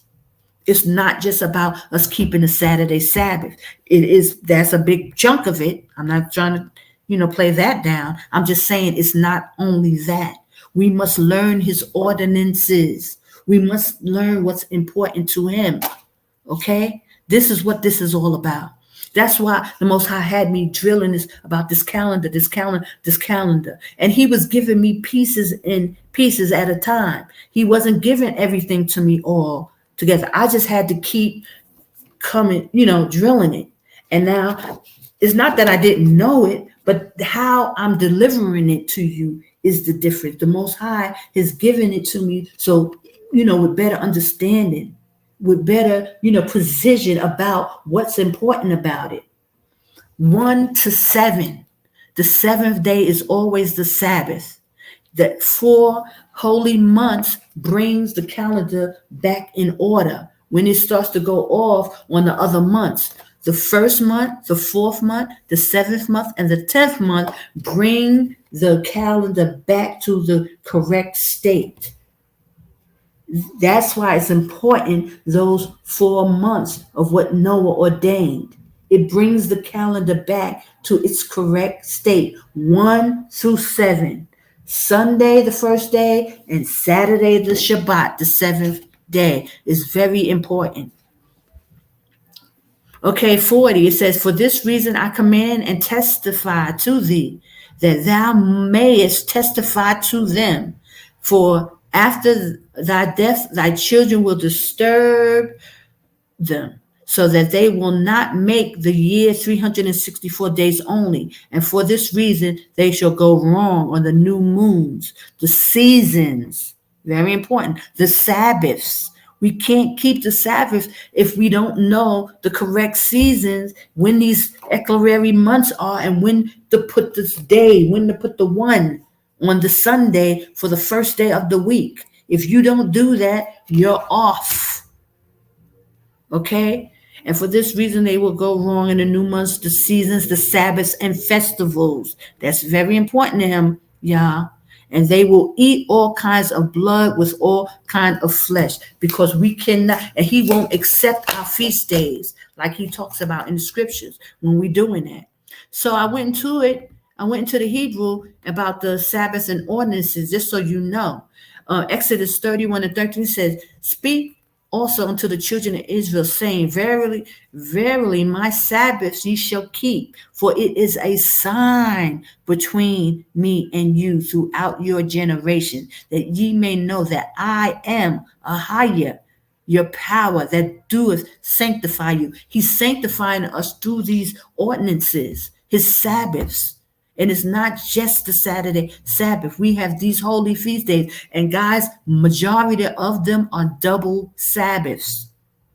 He set it up that way. They're double Sabbath. The Saturday is always our Sabbath. That next day is a high holy day. It's a new season, which is a high holy day. It's a Sabbath as well. It's a double Sabbath.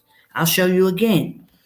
In Ezekiel 20:12, moreover, also I have given them my Sabbaths to be a sign between me and them, that they might know that I am AHAYAH that sanctified them. That's another scripture that's saying the same thing. His Sabbaths, Ezekiel 20 and 20, and hallow my Sabbaths, and they shall be a sign between me and you, that you may know that I am AHAYAH, your power.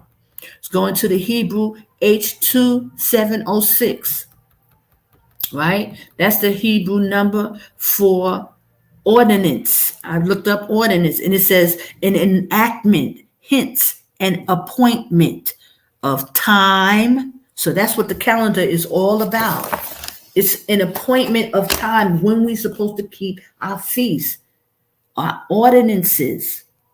The Hebrew number is H2706 for ordinances. It's an enactment, hence an appointment of time, space, quantity, labor, or usage, appointed, bound, commandment. It's a commandment, brothers and sisters.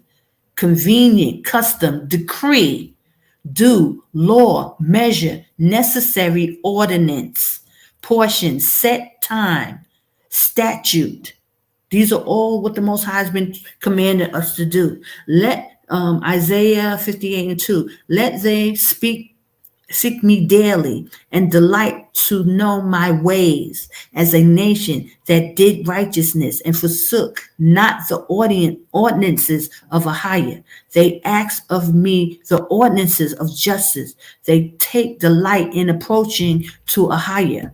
It's very important, brothers. This is how we're going to get redeemed. This is how the curses start coming back off of us. The ordinances are very important. His statutes, his Sabbaths, and nobody is really understanding. Yes, Brother Elder Carr brought it to us, but then all of a sudden he did the old switcheroo, and he thought that nobody was going to take notice. But AHAYAH put it on my spirit. I took notice. Praise AHAYAH Bahashem Yashaya. If it wasn't for him, he's the one who showed me the calendar. He was the one who told me to go and speak about the calendar. Excuse me. But now we at the end of it, because now we got this thing right.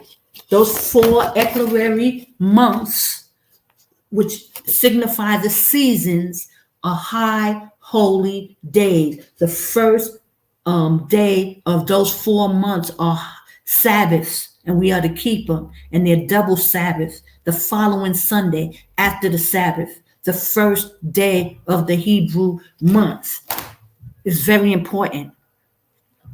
Thus saith AHAYAH, which gives the sun for light by day, and the ordinance of the moon and of the stars for the light by night, which divideth the sea when the waves thereof roar.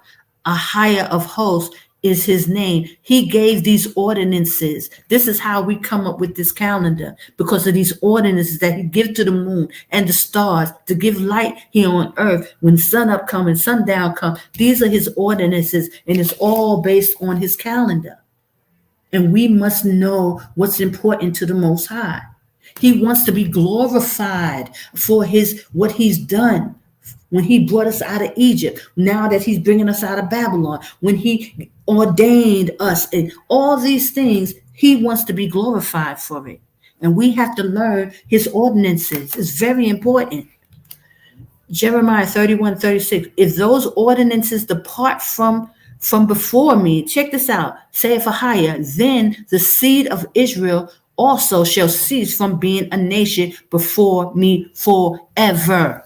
So they plan with these holy days for us not to keep his days, his ordinances, but so that they can jumpstart and the prophecy. We must come back to the Lord, statutes, and commandments. This is what's going to bring us back to him, by keeping his Sabbath and his holy days. We must learn. You must know the importance of the ordinances, brothers and sisters. You must know his holy days, his festivals, his seasons, the times of when the seasons change. These are high holy days for us. Jeremiah 33:25. Thus saith AHAYAH, if my covenant be not with day and night, and if I have not appointed the ordinance of heaven and earth. He's saying that he will do away with us, because this is what's important to him. We must know our power and know what's important to him so that we can serve him. Let me read the rest of that, because I only took part of it. Jeremiah 33:25. Let me read that. Jeremiah 33:25. Hold on. I'm going to read that. 33:25.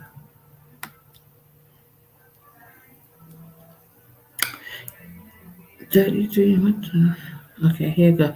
It says, if my covenant not be with day and night, and if I have not appointed the ordinances of heaven and earth, then will I cast away the seed of Jacob and David, my servant, so that I will not take any of his seed to be rulers over the seed of Abraham, Isaac, and Jacob. For I will cause their captivity to return and have mercy on them. Praise AHAYAH.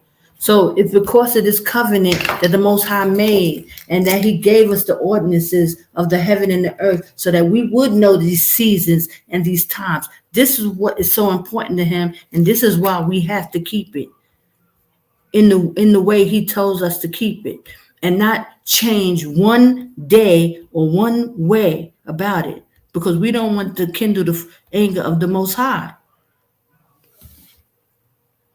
Ezekiel 11:20, that they may walk in my statutes and keep my ordinances and do them, and they shall be my people and I will be their God. That's the only way we really come back to him, brothers and sisters. Once we understand that we're Israel, once he start waking us up, because Christ came and shed the blood for us to be able to come back. But now that we are awake and we know that we can come back, we have to know how to please him. We must know these holy days. We must get them in our inward parts. We must understand it. You must understand the calendar.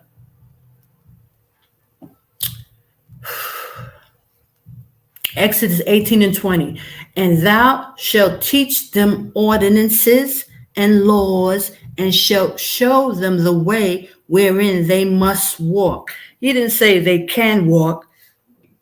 He said they must walk, and the work that must be done, or the work that they must do.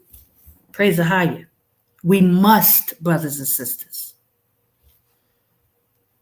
Hold on. I'm going to stop sharing for a second.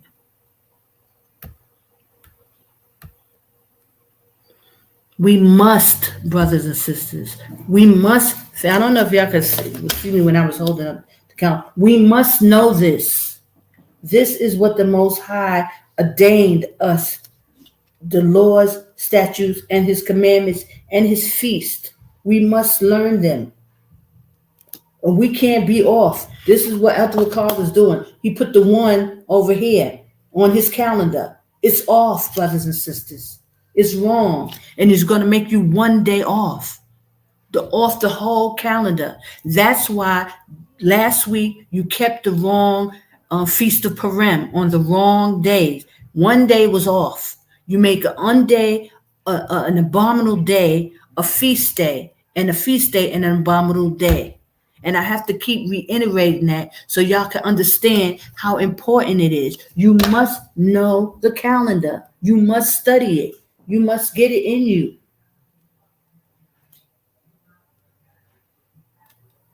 So you can see this.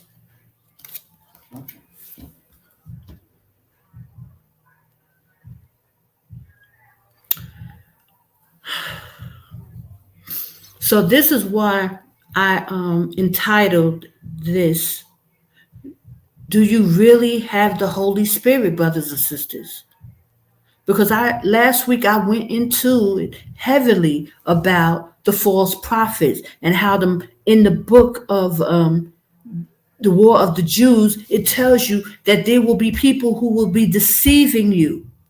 Why you are not discerning this? Understanding that there's people are playing. There's no reason for y'all to still be sitting in Babylon waiting for people to tell you to go. And when other people ready to make a move, then you know it's time to go. What is going on with the spirit of the Most High making you feel like you need to get up out of Babylon before the hammer comes down? Where is the Holy Spirit nudging you, making you feel like something just ain't right? I don't care how smooth these people are talking to you. Something in you should be stirring, knowing that I gotta go. I gotta go. The signs are right before you. It's right in your face. The place is so wicked. How is it that the children of Israel are still wandering around in Babylon like zombies? You're not the walking dead. You're supposed to be the awakened. You're the awoke. You should be filled with the spirit of the Most High. You're not the walking dead. Why are you still walking around there dead like you're sleepwalking? Why are you still walking around like that? Do you have the Holy Spirit? She should be stirring in you that you must leave. Just like in Thessalonians, you are not asleep. You are the children of light. You should not be feeling comfortable sitting in the midst of darkness. You shouldn't even feel comfortable there. Do you have the Holy Spirit? Is she with you? Because that would make you not be able to sit there amongst them in that midst. Think about it. In the days of Noah, when they was doing all that wickedness was going on. The children of light had to separate themselves. They got up away from that.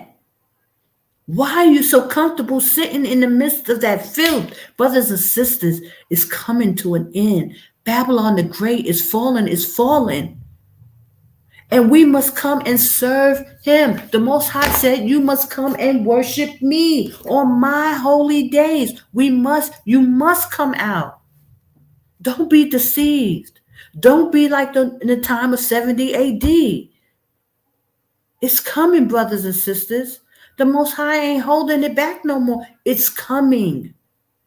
Get out of Babylon. He wants you to come and worship him. Keep his feasts, his ordinances, his statutes and commandments. He's calling the children of Israel out. You know now. You know you're being lied to now. It's no way around it. It's no way around it, brothers and sisters. You know now you're being lied to about these holy days. He's putting the one purposely in the wrong place. They thought to change times and laws on you again, the children of Israel, purposely to keep you off of your hedge of protection, to keep you from coming back to the Most High. We can't come back to him, brothers and sisters, unless we get this right. This is the most important thing about us, about this awakening. We must come back to the correct days of feast and ordinances and statutes. We must. This is how the curses come off of us. We don't come back to him doing whatever we want or whatever we think is okay. It's not going to work that way. We must come back to what he said in the book. And this is the calendar, brothers and sisters. This is it. It's on my website for free. You ain't got to buy it. Learn it. Figure how it works so that you can make your own calendar. Put it in your inward parts so you know it. Those 4 ecliptic months are very important. March, June, September, and December. They all come back to one. The first day, Sunday, and the 7 days, Sabbath. 1 to 7. Those days bring the calendar right back to the correct days. You must put the 1 on Sunday. When we have the last day of the year coming March, what day is that? The 4th. March 4th is the last day of the Hebrew calendar. That Sabbath is the last day of the Hebrew year. Sunday, March 5th is the first day of the Hebrew year. It's a high holy day and it's a Sabbath. It's a double Sabbath, brothers and sisters. It's a double Sabbath. We have the regular Sabbath and then we have Sunday, high holy day, when Noah built the ark. When Noah built the ark, it's a high holy day and it's a Sabbath. It's a double Sabbath. We must know that. And 14 days later is the Passover. Saturday, sundown. 7 14, 21. 7 is the Sabbath. Saturday is always the 7th day. The 14th is always the next Saturday. At even, we're supposed to kill the lamb. Not on Friday. They're telling you the wrong days. Ordinances are wrong. And also the 10th day. Guys, we got to look on the calendar. Let me see. The 10th day is always on a Tuesday. We're supposed to buy the lamb. These are the Most High's ordinances. On the 10th day, we're supposed to buy the lamb for the Passover. These are ordinances people don't tell you nothing about. These are things we're supposed to do. Learn the righteous acts so that we can do them, so we can be pleasing to the Most High, so these curses can start coming off of us. We should be healing one another. There should be healing going on. We're so much of the Holy Spirit because we ain't in tune with the Most High. This is why we got Israelites in this truth dropping like flies, because we not keeping the laws right. His powers will be upon us. The more we do it, the more we get right with him. It's not happening because we're not in line with him. Nobody's taking the time to tell you about these laws. Why? Because it's infiltration. And the Most High calls them false prophets in the Bible. False prophets are among us, just like the War of the Jews when I spoke about it last week. So I'm not afraid to say it.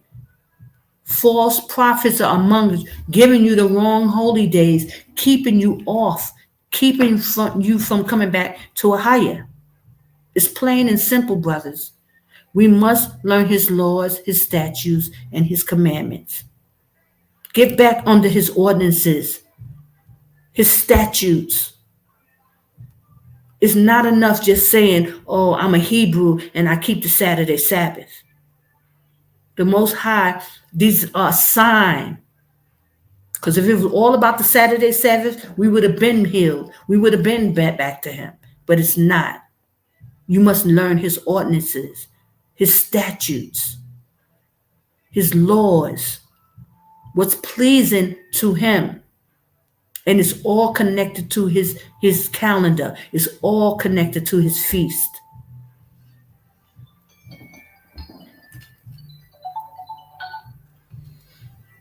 So, brothers, this is what I wanted to show you. I'm so glad, and I went about it, in a roundabout way, like I do. But I wanted to go into, no man is going to save us, brothers and sisters. The Most High is not going to send Christ back to America to save us. That's not going to happen. We must do the work. Get under the Lord's statutes and commandments. Get the right holy days and the feast days correctly. Y'all, we running around in circles in Babylon. People are feeding you the wrong information. They're not telling you the right days. They're keeping you off and keeping you still until destruction. The scriptures said it. False prophets was the occasion of the destruction. That's why so many people died in 70 AD. False prophets was the occasion for the destruction. That's what the scriptures said. So here we go again, 70 AD all over again. We got people, the priests and the elders, giving you the wrong information, keeping you still in Babylon, keeping you off so those curses can't come off you. You must come back under the Lord's statute commandments. The true holy days. Study his calendar. Get them days right so you can keep the correct Sabbaths. Praise AHAYAH, Ba'ashem Yashaya. Shalom. Barakaya. Praise AHAYAH. Good to see you. So, I've said everything I needed to say, brothers and sisters, and I'm going to keep coming back to you with this calendar until the Passover. I will keep coming and reminding you that you must figure this out. It's right here in your face. Double Sabbaths. The Most High has a few of them throughout the year. that we must keep his ordinances. Praise the AHAYAH Bahasham Yashaya. So I yield. Praise the AHAYAH. I give all glory and praise. The AHAYAH Bahasham Yashaya. Rawach, Qadash, Rawach. He is calling us, brothers and sisters. He giving us the correct information. They can't play with us no more. Not when it comes to our holy days and our feasts and our festivals. You read in Jubilees. You see how important it is to the Most High.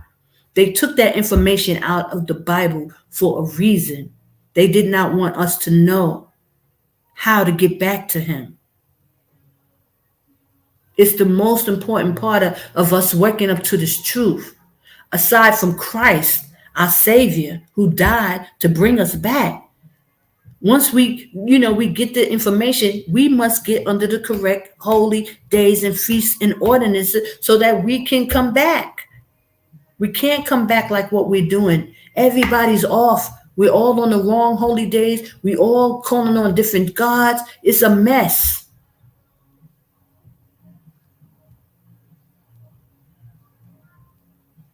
Praise the AHAYAH.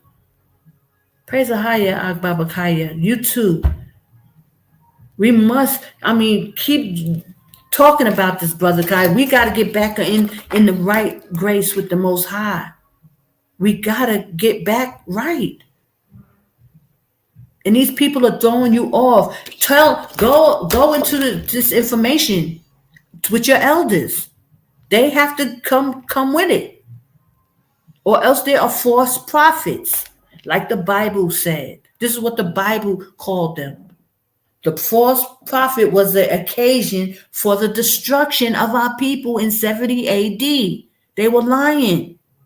They were giving disinformation and misinformation, keeping us off keel and off track.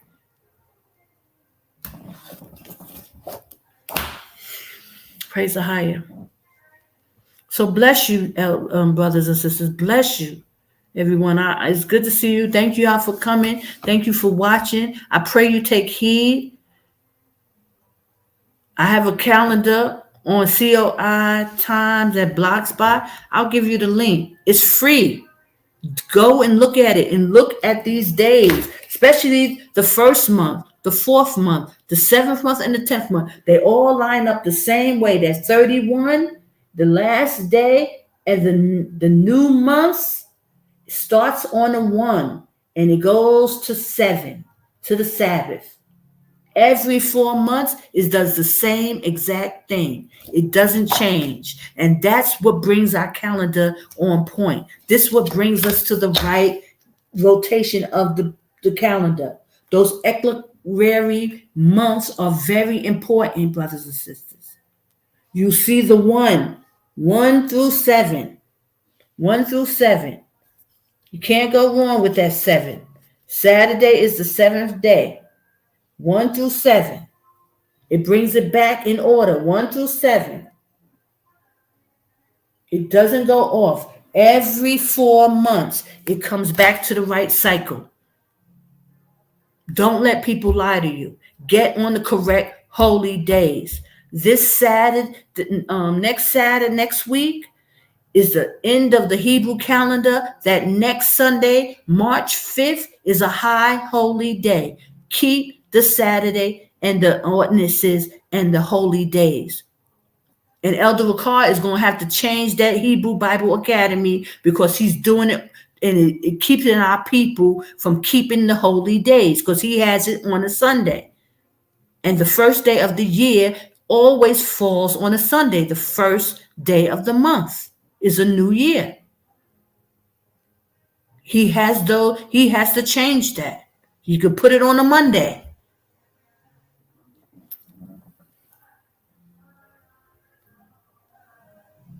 Praise the AHAYAH, brother. Praise the AHAYAH, Bahasham Yashaya. Bless you, brother. Get out of there before they shut that whole thing down again. And they just playing with our people. They're playing with our people, brothers and sisters. Don't let them play with you. Get out. before it's too late. Don't be like it was in 70 days. Don't let that happen to you like it did in 70 days. A lot of people were destroyed for no reason. He said, I don't know who is this. Hold on. Let me check who this is.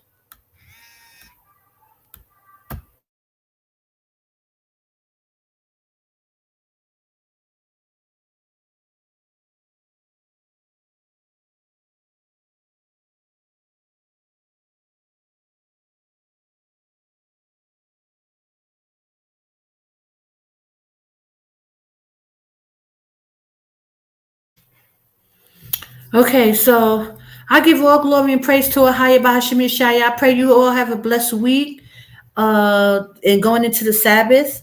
And I'll be cooking, I don't know what. Next week, maybe next week for the New Year, for the high holiday, I may make some lasagna. So I'm going to make a video. Maybe a small, I'm trying not to gain a whole lot of weight, guys. So maybe even I'll try to make the keto lasagna, make the keto pasta, but I don't know if I'm going to actually, because there's a lot. And then I only want to make a little pan because it's so fattening. So, but that's for the holy day. So I pray y'all all are preparing. And then we got the Passover, coming. But I just want to remind you, so on the 10th day of the month, which is always on a Tuesday, we have to buy our lamb on that day. So I don't know if y'all going to remember, but I'll probably, I'll keep talking about it. Okay, I think the 10th is, let me see where it is. I can't see nothing because everything is turned around here. On the 10th is when we're supposed to buy the lamb, on the 10th day. And that's right before the Passover comes in. Then, 4 days or so before the Passover comes in. The Passover is on that Saturday, 14th day. Okay? So praise AHAYAH, guys. We're going to get it together. We're going to get this thing right. Because we got to get it right in order to come back to him. We got to get it right. So, and it's not just about Sister Connor having it right. We as a people, as a nation, we got to get it right. So there was a whole lot of other scriptures, guys. But, maybe next week I'll go into that. But I just really wanted, to get, once I got that off my spirit, the Most High be like making sure, I speak on what's important to him, So I'm saying, if you have the Holy Spirit, guys, don't brush this stuff off and let it brush past you. It's very important. And it should be stirring in your spirit about what's important to the Most High. Okay, so I'm going to play some music on my way out. And I'll say bless you. And I'll see you guys next week. Hit like, shares, and subscribe. I always forget to say this stuff.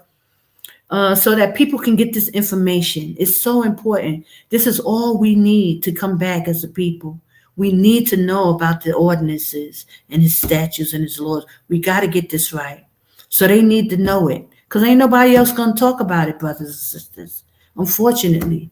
I hope Baba Kaya, he does something every Shabbat, right? I think you do it on your lessons on the Shabbat, right? Check out. But Brother Baba Kaya, I pray you go into this stuff too, so our people, share it, please, on Facebook and Instagram, whatever you can, so our people can start talking about this calendar. We got to get this right. A lot of people talking about, I'm on the ENOCH 364, but they don't know when. They still fasting. Brothers and sisters told me that people be fasting on the Sabbath, and they just do it, still changing because they still don't have it right. They still don't have the calendar right, even though they talking about they on the Enoch. And that's our elder card still putting the one on the. We got to hold these people up accountable. You got to do it, brothers and sisters. Or else you're going to have to answer to the Most High. You ain't going to be able to blame nobody. And the false prophet was the occasion of the destruction of the children of Israel in 70 AD. That was the reason. People were lying. That's why so many people died. Because they wanted to believe people who had no heart for them. The false prophet was the occasion for the destruction. That's what the War of the Jews say. There was no real other reason. They just was believing what these people were telling them. So I say shalom. Bless you, brothers and sisters. Thank you for watching and thank you for coming. I'll see you next week. And have a blessed Shabbat. Mwah. I hope this was helpful, y'all.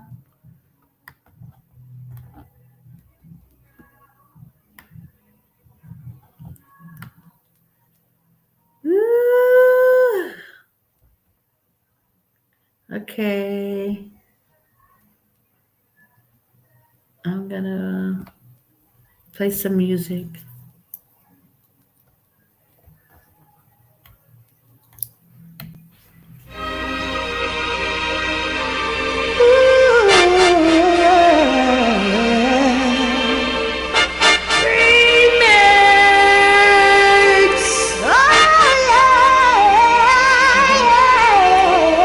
To the wilderness, let's go.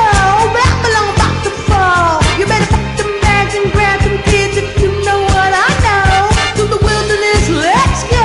Babylon about to fall. You better pack them bags and grab them kids if you know what I know. Song of Moses, song of Moses, song of Moses, song of Moses, song of Moses, song of Moses. Sing to AHAYAH, we triumph gloriously. The horse and its rider was thrown into the Red Sea.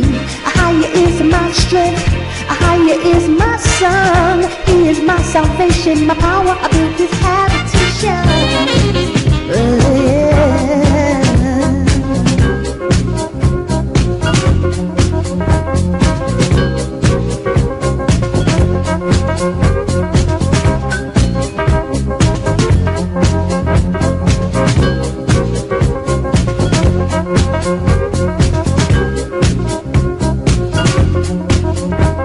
To the wilderness, let's go. Babylon about to fall. You better pack them bags and grab them kids if you know what I know. To the wilderness, let's go. Babylon about to fall. You better pack them bags and grab them kids if you know what I know. Song of Moses,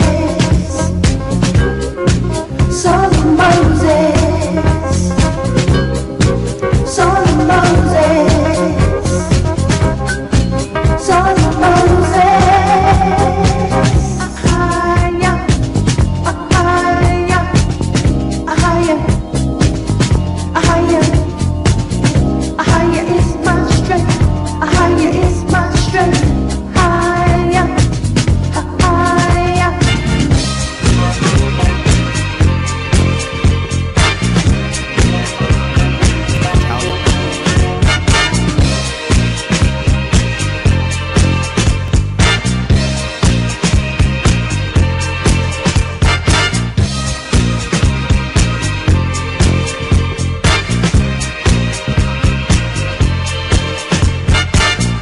Pharaoh chariots and hosts, they cast into the sea. The chosen captains also were thrown into the Red Sea. The depths have covered them, they sink just like a stone. The goodness of his excellency has overthrown AHAYAH. Not that about your attention again. You better pack them bags and grab them kids if you. You better pack them bags and grab them kids if you.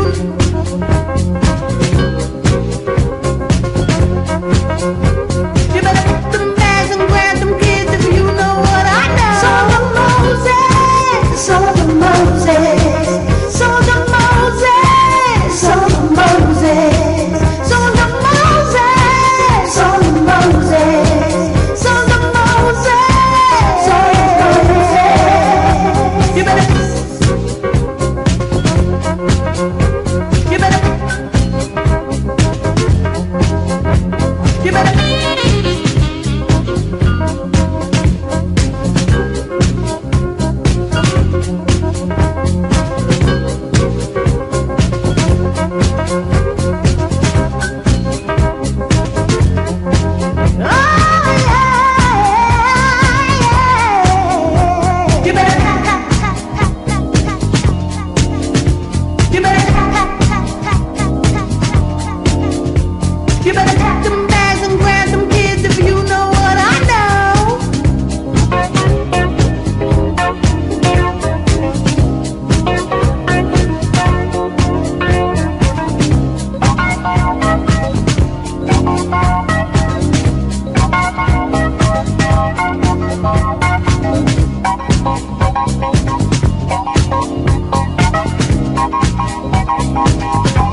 By the river of Babylon, where we sat down, and there we were, and we remember Zion, at the river of Babylon, where we sat down, and there we were, as we remember Zion. Let the wicked carry us away to captivity, requiring of us a song. How can we sing a higher song in a strange land? By the river of Babylon, where we sat down, and there we were, and we remember Zion. By the river of Zion, where we sat down, and there we were, and we remember Zion.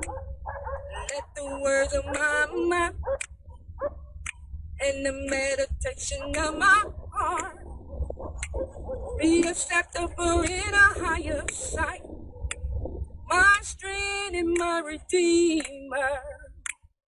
By the river of Babylon, where we sat down, and there we were, and we remember Zion. By the river of Babylon, where we sat down, and there we were, and we remember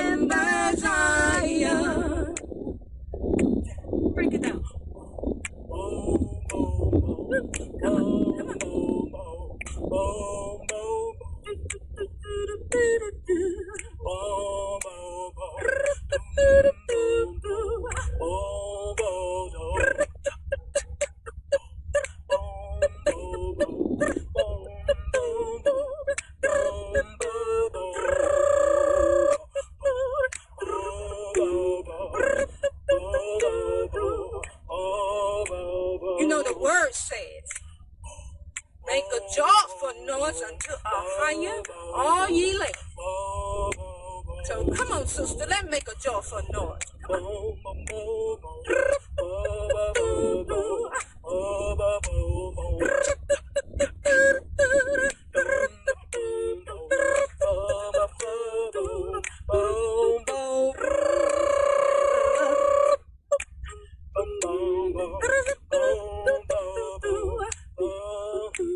And we remember Zion, and we remember Zion, and we remember Zion, and we remember Zion, and we remember Zion, and we remember Zion. Praise AHAYAH. We got it. We had to get this together, guys, but we got it. Praise AHAYAH. We are back. Day 7. Praise AHAYAH. Day 7, yes, guys. In the wilderness, and we are so proud and thankful. Did it? We did it, brothers and sisters. This is the 7th day, the 7th night. Yes. Tonight, and we'll sleep out tonight again, last night, and then tomorrow is the 8th day. It's a Sabbath day unto us. Praise AHAYAH.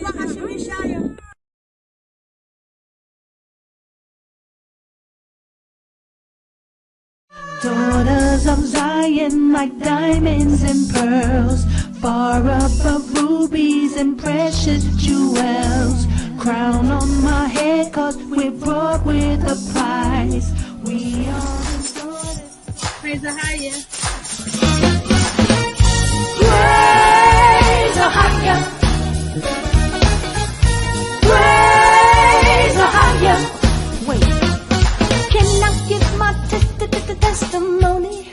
AHAYAH woke me up and brought me out of Babylon. He blew his holy breath into these old dry bones.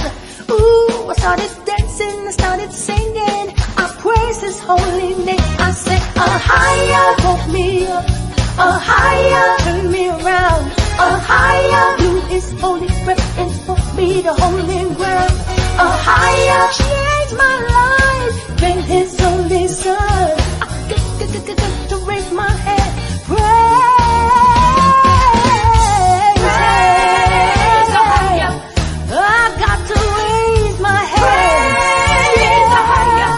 Praise his holy name. Praise AHAYAH. Oh yeah. Praise AHAYAH. Life was just so hard. Didn't understand the curses from the start. Then I read the verses, I'm set apart. So many blessings AHAYAH brings, and I will give him everything. Lift your voices up and sing. Give him praise. He set us up to free. Proclaim his holiness. Lift up our voice towards Zion, Zion. I'll praise you, Abba.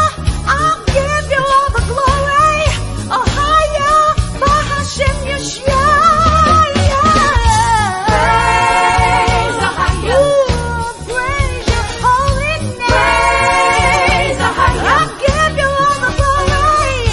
Praise AHAYAH. AHAYAH, yeah. Praise AHAYAH.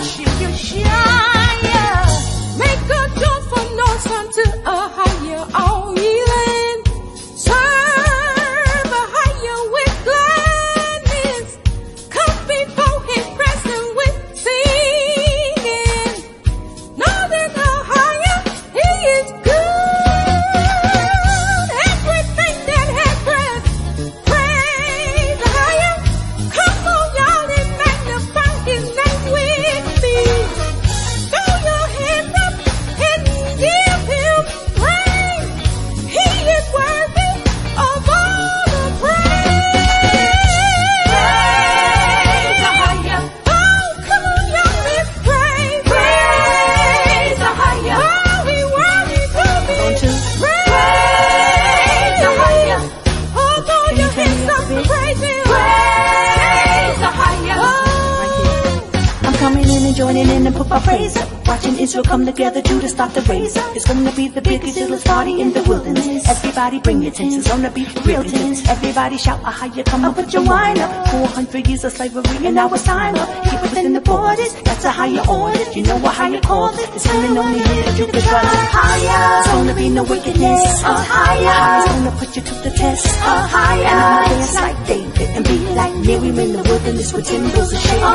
And every breath in my body, I'ma praise him. And like the Yashaya on the Thursday, I'ma raise him. We going hard in the desert with no sin. Moving like pilgrims, you know we going in like shit. We gonna lift our voice and praise him. Never gonna stop, never gonna stop. No, no, no, no, no, never gonna stop. We're gonna lift our hands and praise him. Never gonna stop, never gonna stop. No, no, no, no, no, never gonna stop. We're gonna lift our voice and praise him. Never gonna stop, never gonna stop. No, no, no, no, no, never gonna stop. We're gonna lift our hands and praise him. Never gonna stop, never gonna stop. No, no, no, no, no, never gonna stop. I will praise you. We will praise you. I will praise you.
Blessing us. We want to praise him.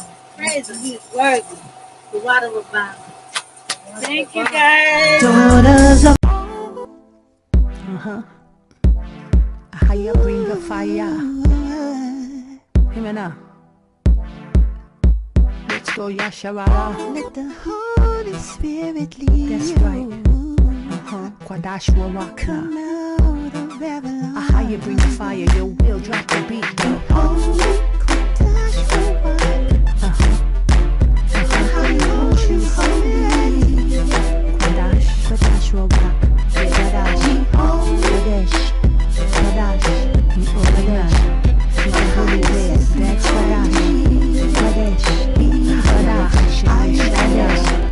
Just like in the word it says, we are the holy ones.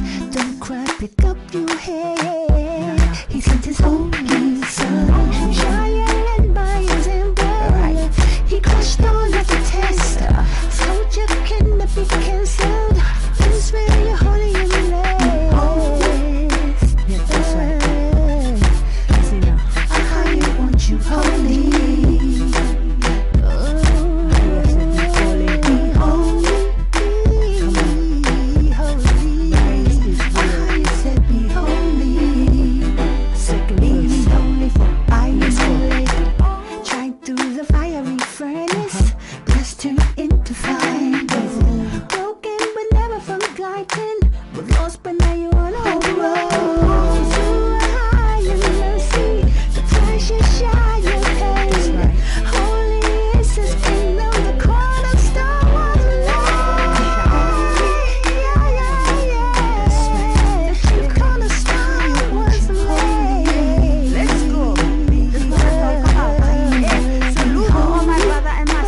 say my name in vain. I keep my Sabbath day holy. Honor your papa and your mother. Don't you murder. Don't do adultery. Don't you steal and testify falsely. Don't use your face to cover thy neighbor. Be holy. How you said be holy. How you said be holy. Yeah. Be holy.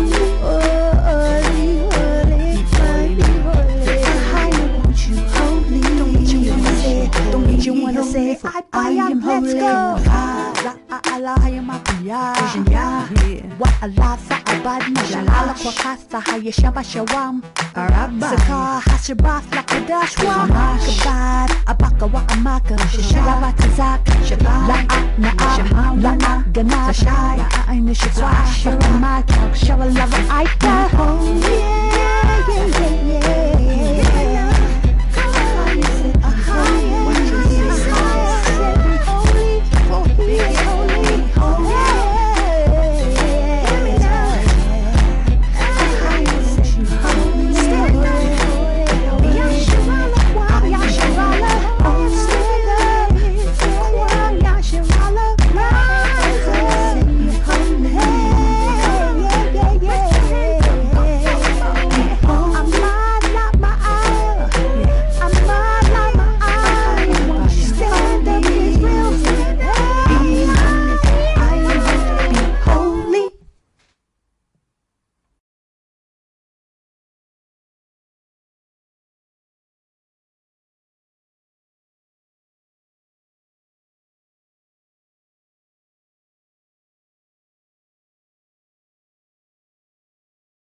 Let the 12 tribes gather together. You know that something's about to go down. I can feel it. A higher government blowing the trumpet. So gather up well. Yeah. Let's go, yeah. When a higher brings down destruction. That's right. He always lets some Hebrews escape. Israel, get yourself together before it's too late. He told Noah to build it up and Joseph prepare for the famine. Yes, he did. He told Lot to run and Moses, you better put blood on the door. So I'm telling you now, it's gonna rain.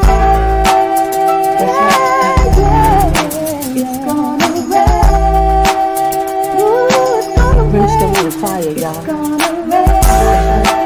It's coming. Get ready. It's gonna rain. Brimstone and fire. Come on. The 12 tribes gather together. It's the car where you at. You know that something's about to go down. Let alone. A highest coming, blowing the trumpet. So gather around.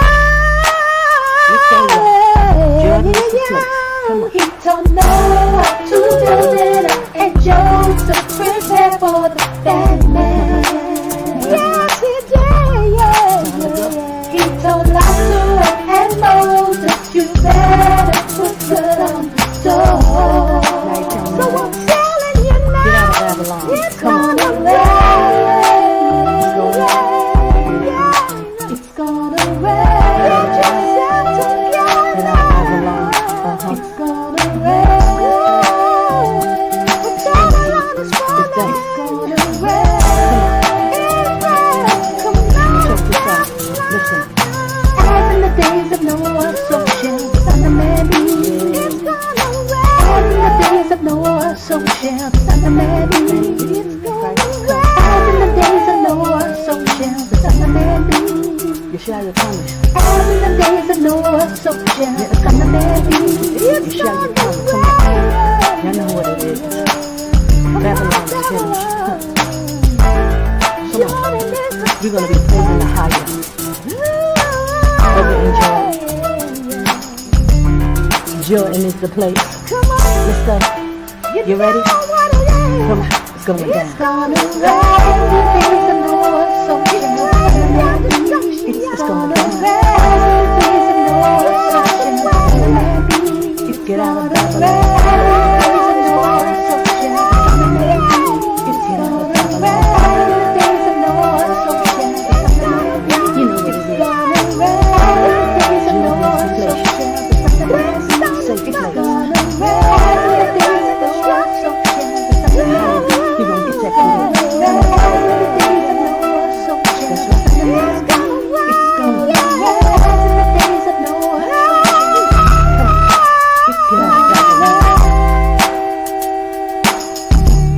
Let's go. It's gonna rain. It's gonna rain. It's ready to say. It's gonna rain. Jordan is the place. You're gonna praise for his deliverance. Yeah.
You are the voice, we are the song.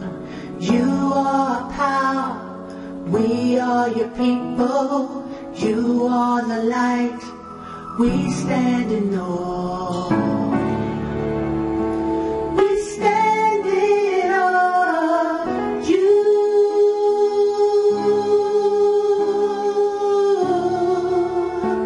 We stand in awe of you.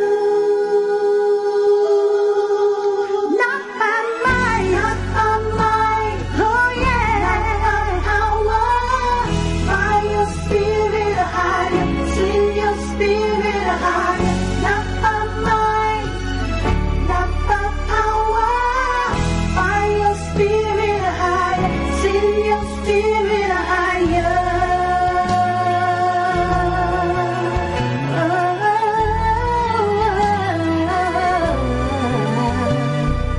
You called us out the Babylon system. We heard you call, we followed your voice.